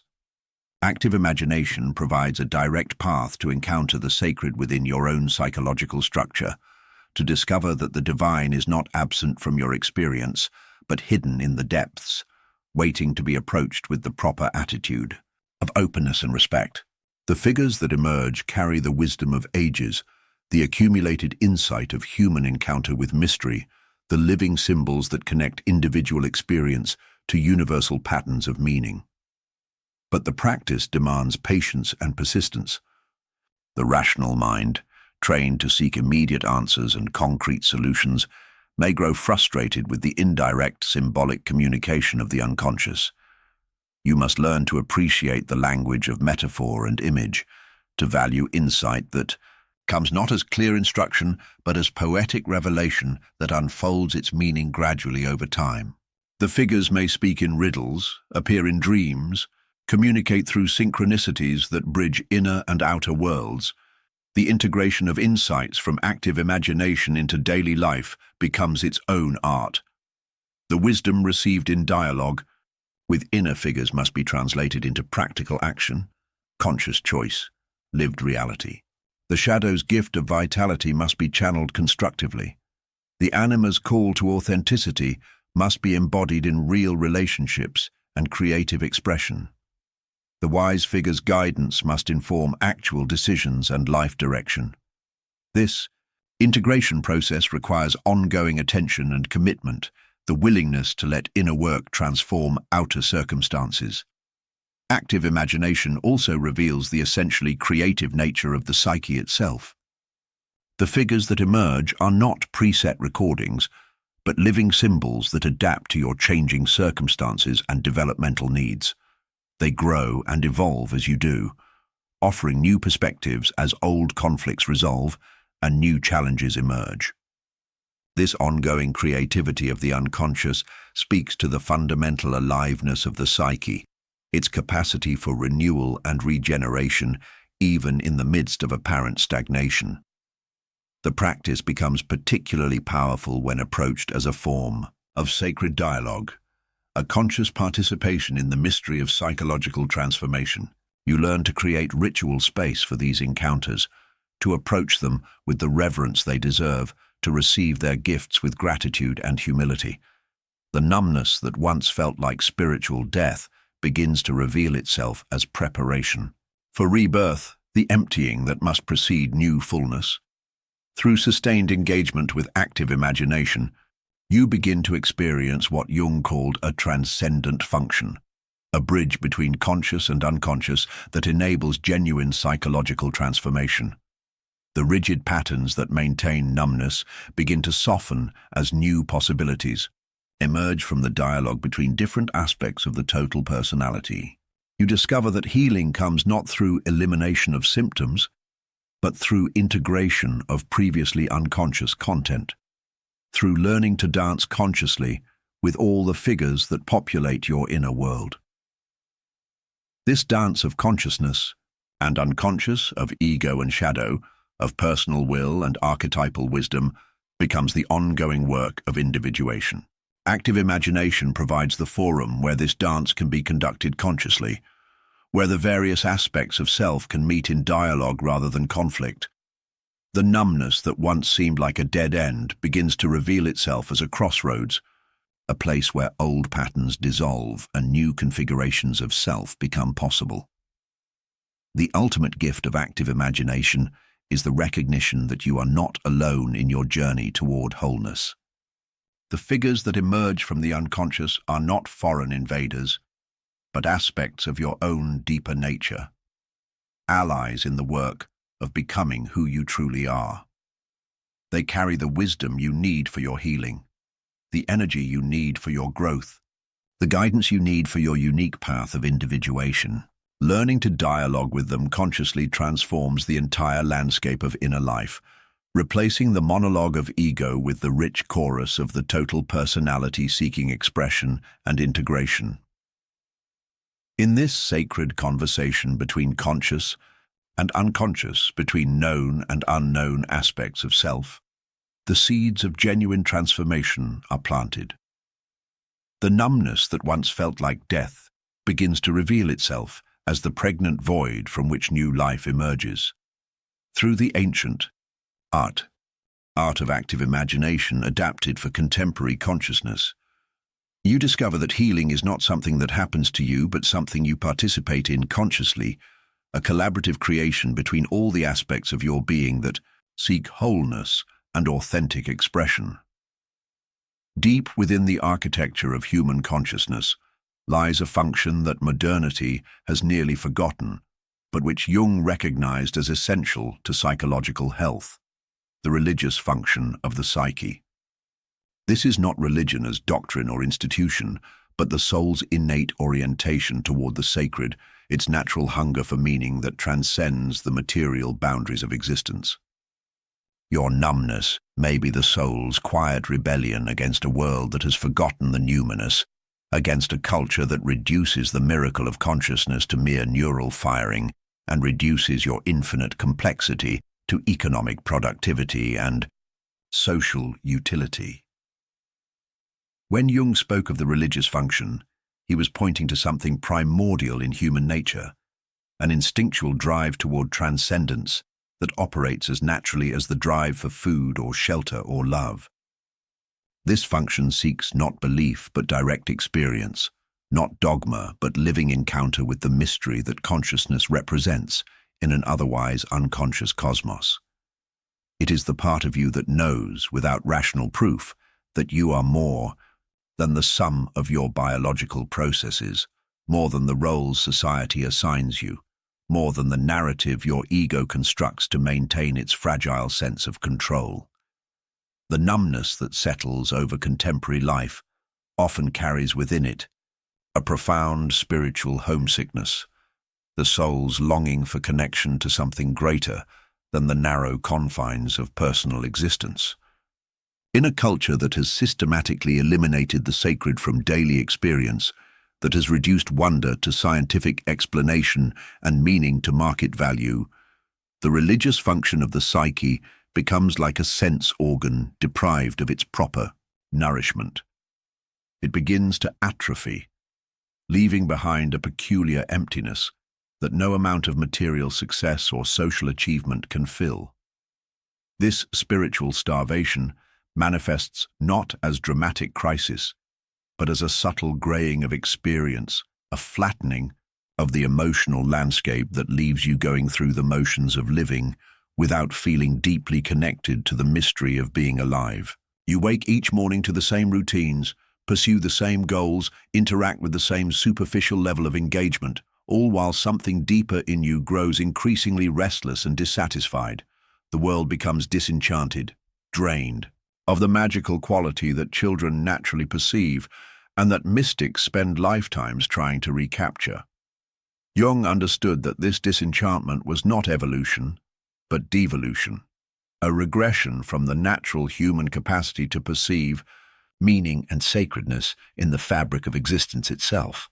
The religious function, when healthy and active, transforms ordinary experience into revelation, mundane moments into occasions of wonder, personal struggles into participation in the universal drama of becoming.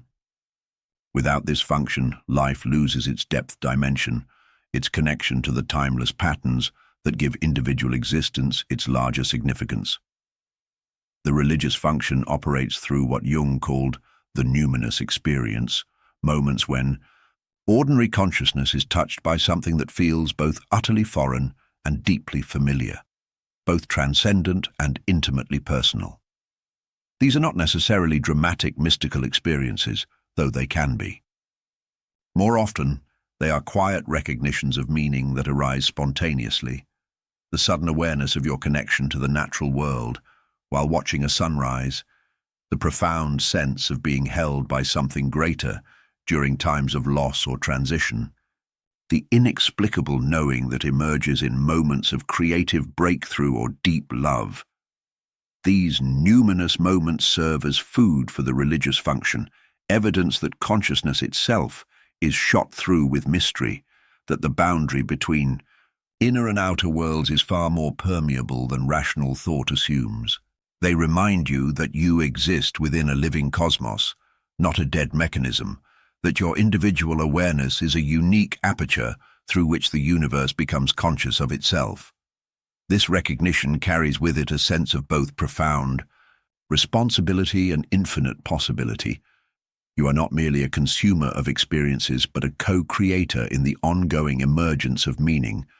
But contemporary culture has become remarkably efficient at explaining away these numinous moments, reducing them to brain chemistry, evolutionary adaptations, or psychological projections. The rational mind, trained in the methodology of scientific materialism, dismisses as illusion anything that cannot be measured, replicated, or controlled.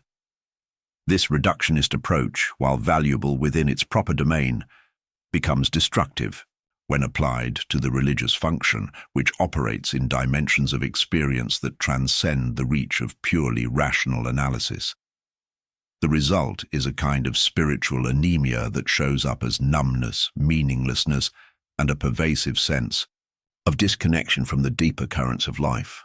The religious function, deprived of recognition and nourishment, begins to operate unconsciously, seeking fulfillment through substitute channels that can never fully satisfy its need for genuine transcendence. Political ideologies become substitute religions, complete with their own orthodoxies and heresies. Consumer culture promises transcendence through acquisition, offering endless products that claim to fulfill the deep longing that only spiritual experience can address. Even psychological and therapeutic approaches can become substitute spiritualities when they promise complete healing through technique while ignoring the soul's need for meaning that extends beyond personal wellness. Jung recognized that the crisis of modern consciousness was fundamentally religious in nature, not a problem to be solved through better theology, but a drought of the soul that could only be addressed through renewed contact with the numinous dimensions of experience. He saw that the old religious forms, while containing profound wisdom, had become too rigid and literalistic for many contemporary souls. Yet the need they addressed remained as urgent as ever. What was required was not the abandonment of religion, but its renewal through direct psychological experience, through individual encounter with the sacred that bypassed institutional mediation. The religious function, when consciously engaged, transforms your relationship to suffering itself.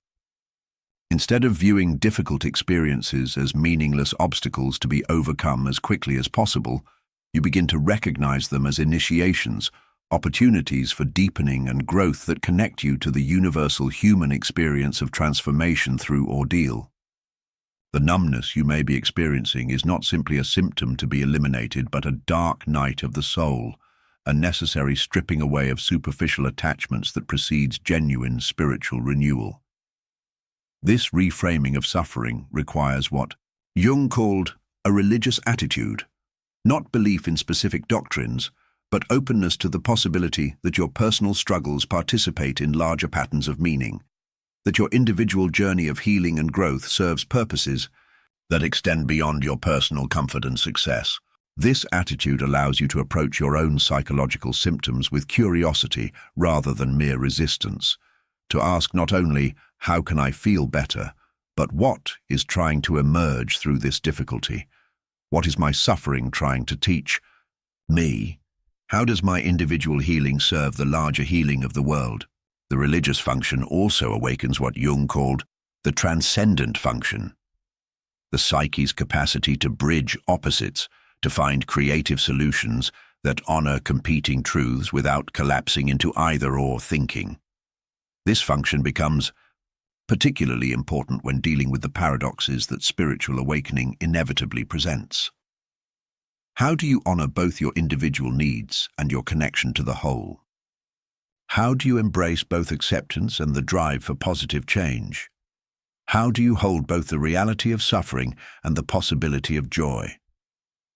These paradoxes cannot be resolved through rational analysis alone, but require a different kind of knowing, one that emerges from sustained engagement with the mystery of existence itself. The religious function provides access to this knowing, allowing you to hold contradictions in creative tension, rather than collapsing prematurely into false resolutions.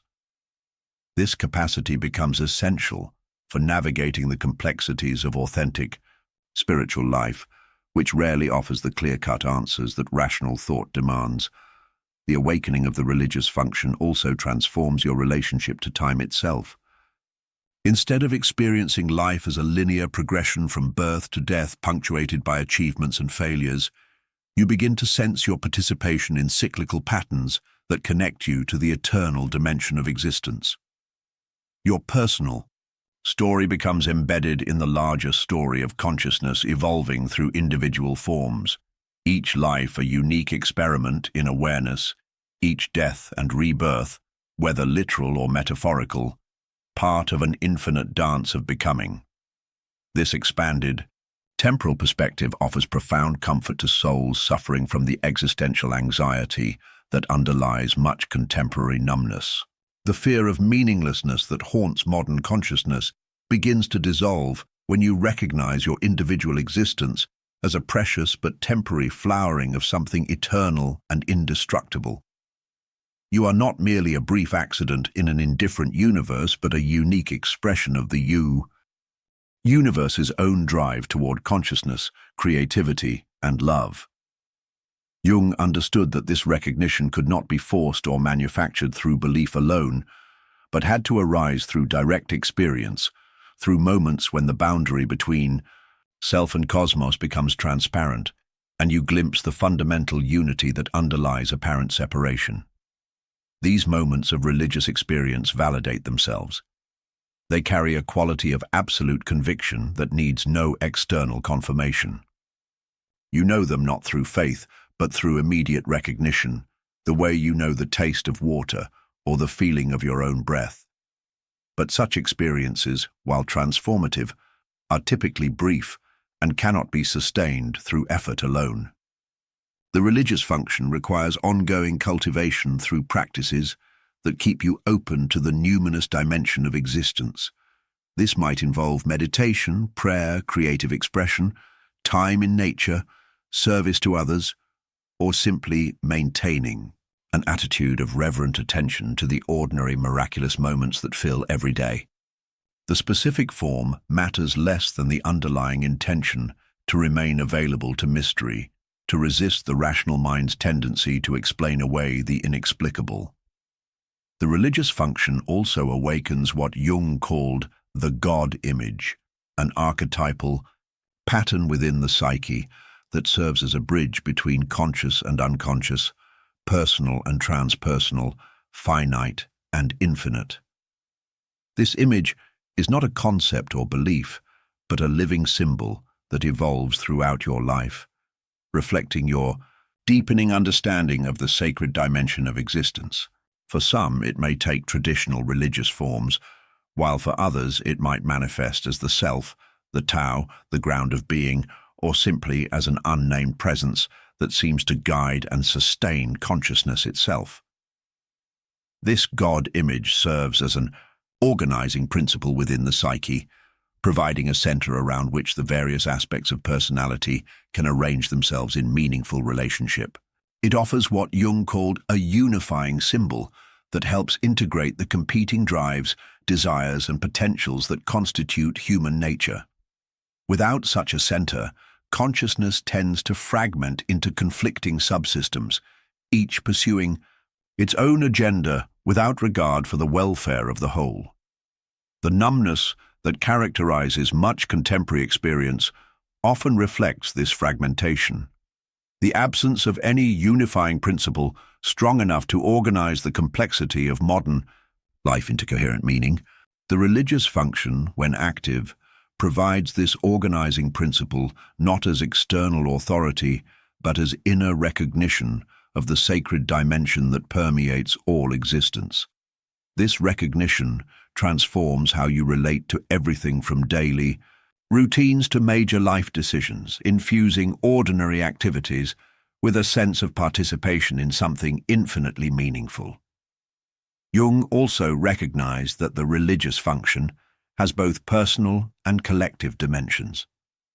Your individual's spiritual development does not occur in isolation, but participates in the collective evolution of consciousness itself.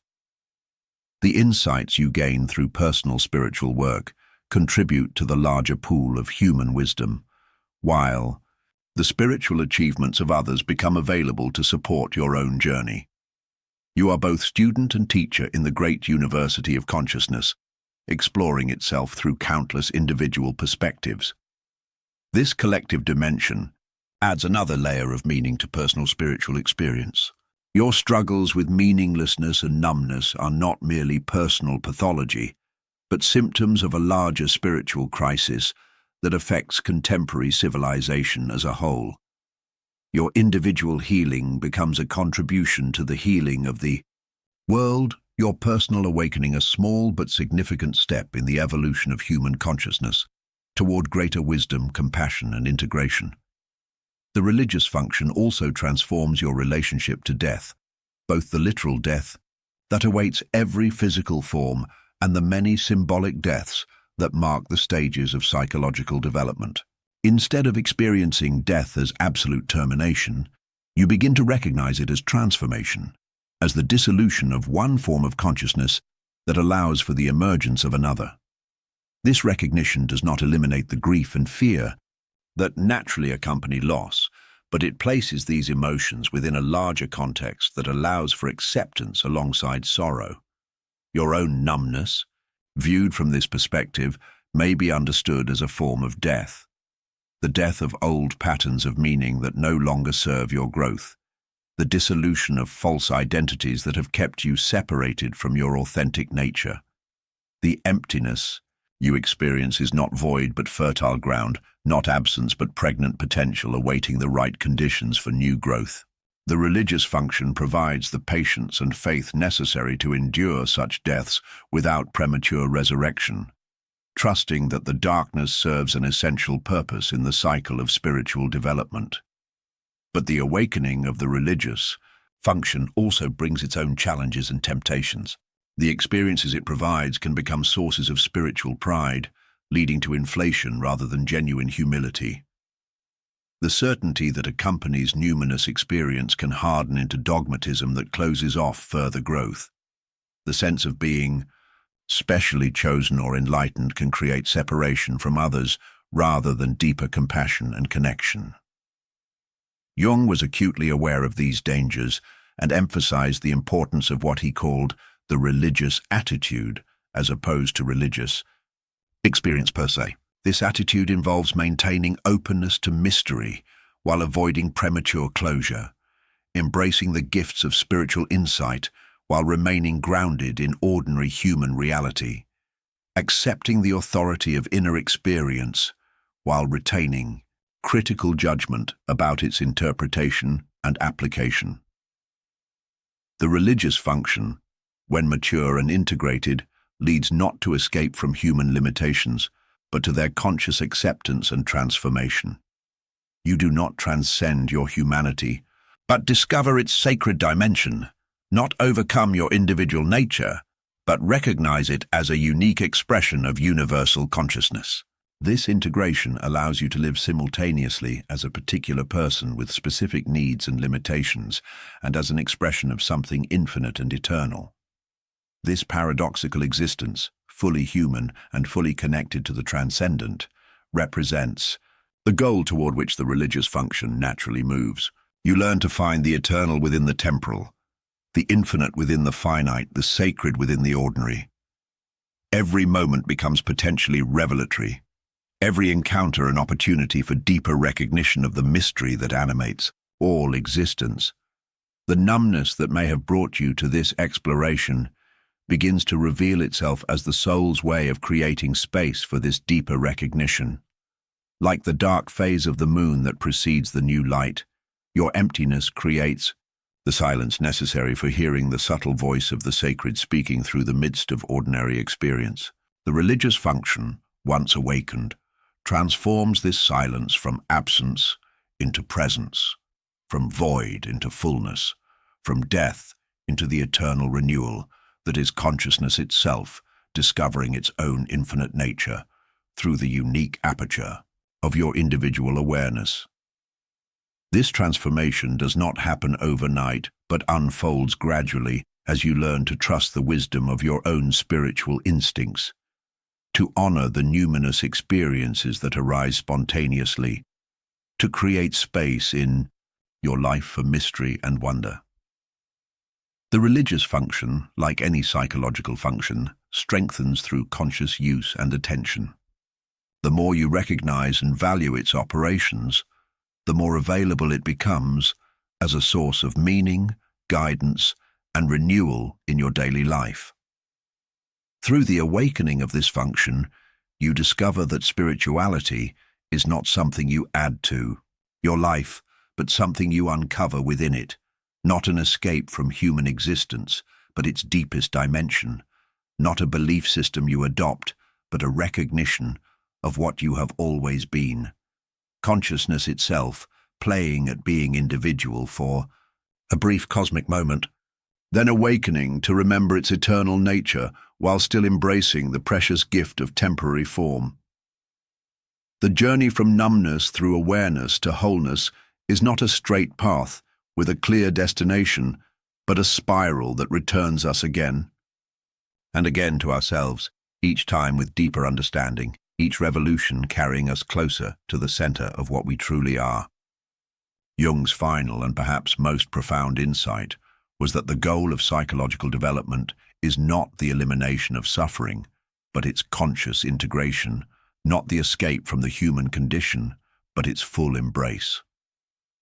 When the fragments of self that have been scattered through years of adaptation and survival begin to gather themselves into coherent wholeness, you discover that what felt like emptiness was actually pregnant void, the sacred space from which new life emerges. This return to wholeness is what Jung called the ultimate goal of individuation, not perfection in the sense of flawless functioning, but completion in the sense of nothing essential being left out. Every aspect of your nature, every rejected part of yourself, every unlived potential finds its proper place in the symphony of the total personality. The shadow is not eliminated but integrated, its dark energy transformed into creative power. The persona is not destroyed but made conscious, its social functions serving authentic self-expression rather than mere conformity. The anima or animus is not overcome but embraced, its bridge-building function connecting conscious and unconscious in ongoing dialogue.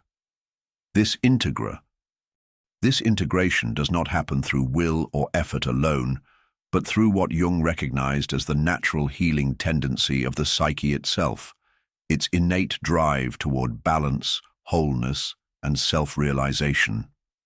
Like a river that naturally flows toward the sea, consciousness naturally moves toward integration when the obstacles to its flow are gradually removed.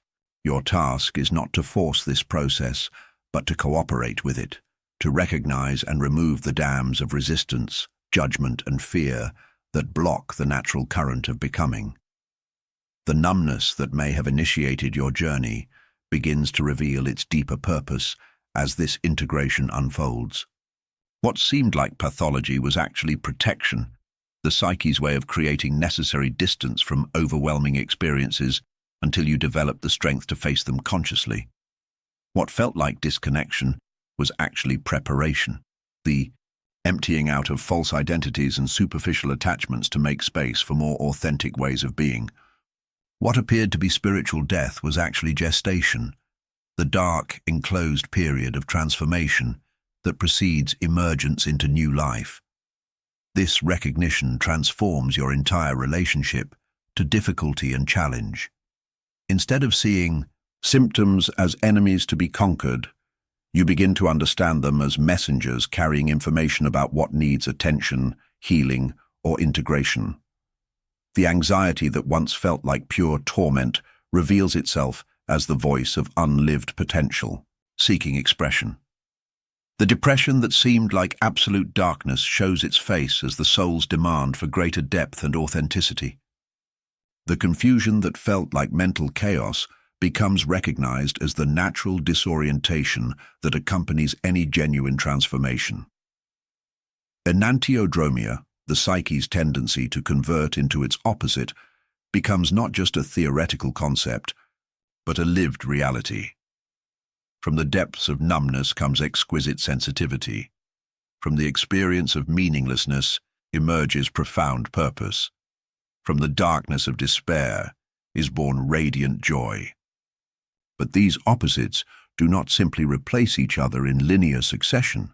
They become integrated into a paradoxical unity that can hold contradictions without breaking, that can embrace both suffering and joy, both limitation and transcendence, both human frailty and divine possibility.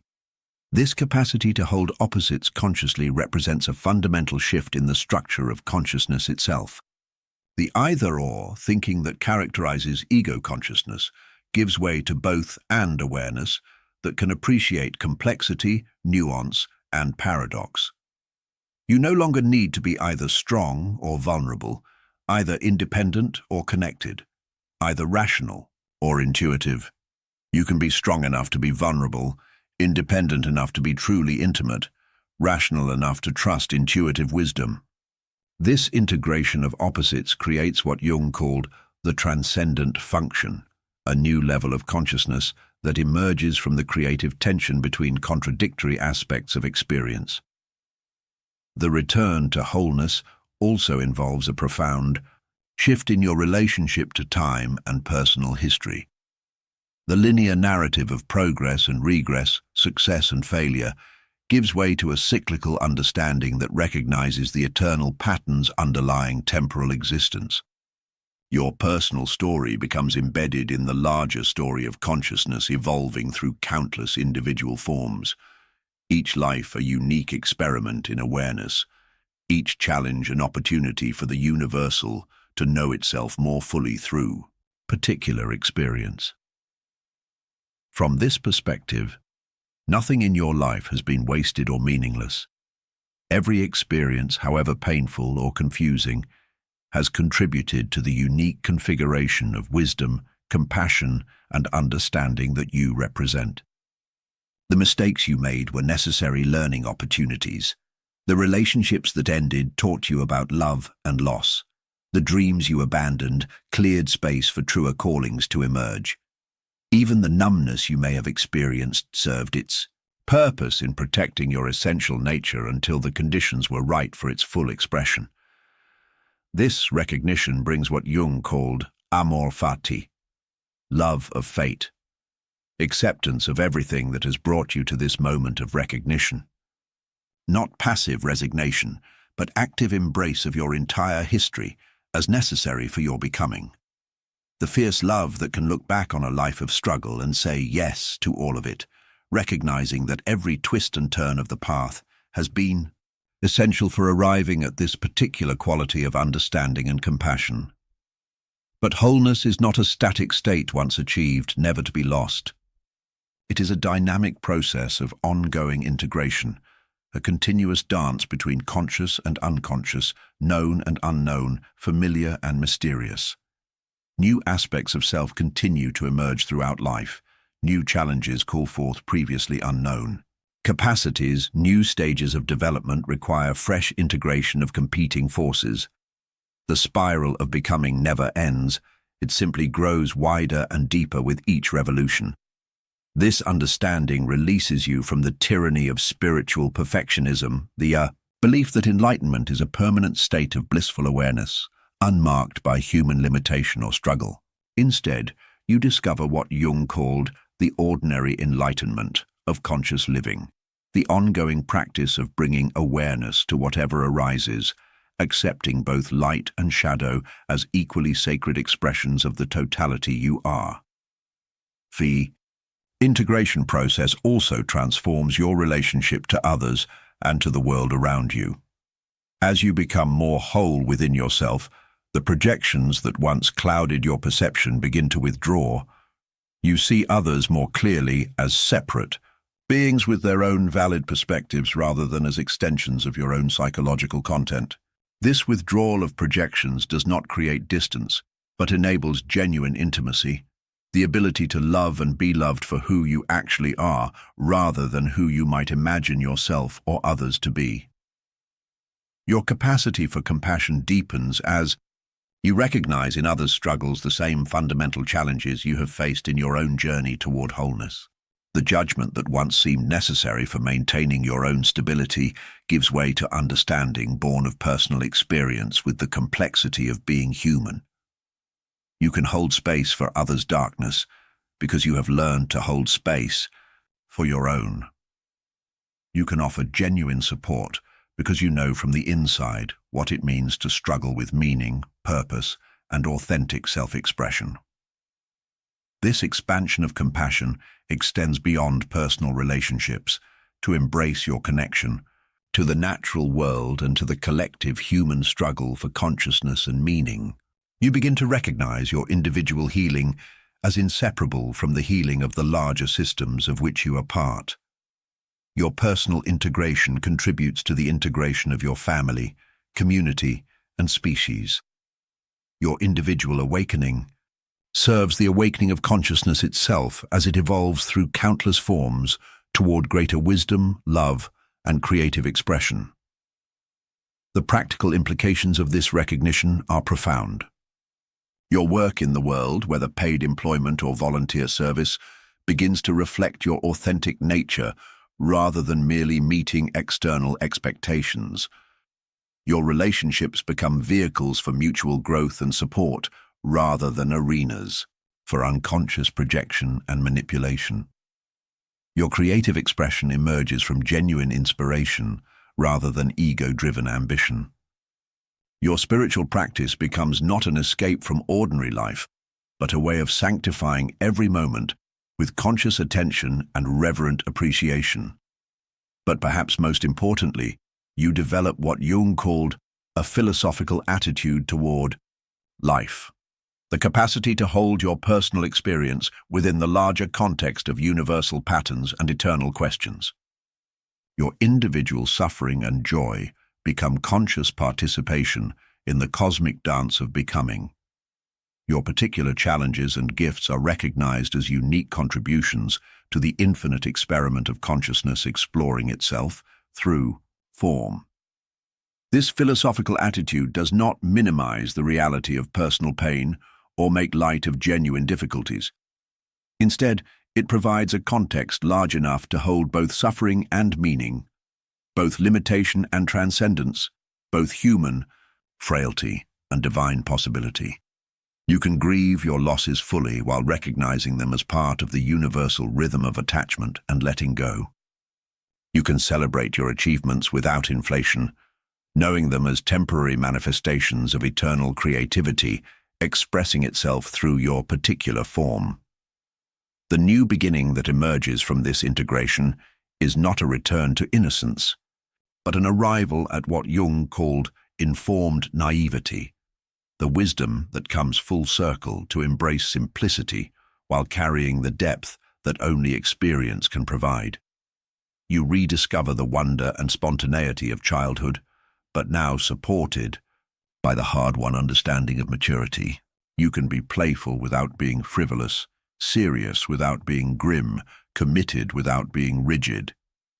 This new beginning manifests differently for each individual, reflecting the unique constellation of gifts, challenges, and circumstances that characterize your particular life.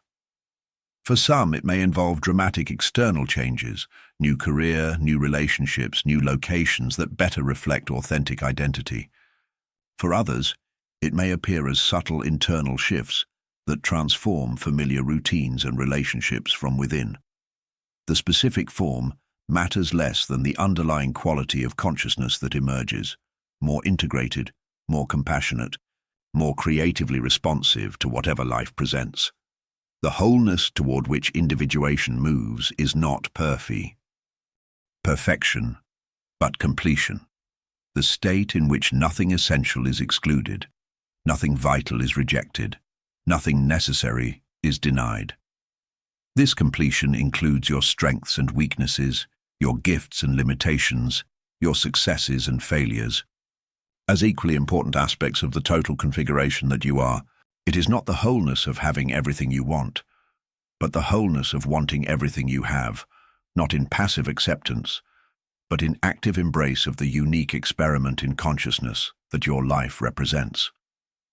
From this place of integration, the numbness that may have initiated your journey is revealed as one of consciousness's most skillful means of self-protection and renewal.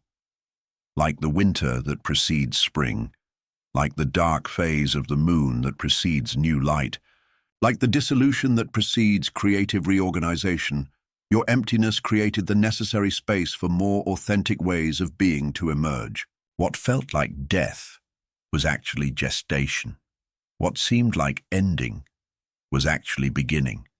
And so the spiral turns, carrying you deeper into the mystery of what it means to be human, what it means to be conscious, what it means to participate in the endless adventure of becoming. Each revolution brings new challenges and new opportunities for integration.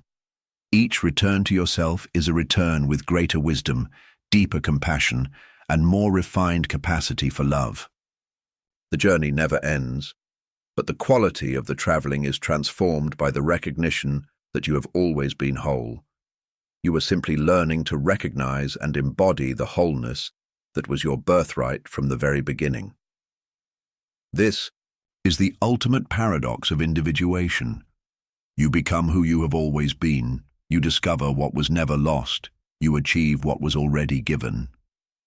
The return to wholeness is not the acquisition of something new, but the recognition of something eternal expressing itself through the temporary, precious, irreplaceable form of your individual existence. In embracing this paradox fully, you find not the answer to life's questions, but the capacity to live the questions themselves with grace, curiosity, and profound appreciation for the mystery of consciousness, awakening to itself through the countless unique experiments in awareness that fill the cosmos with meaning, beauty, and love.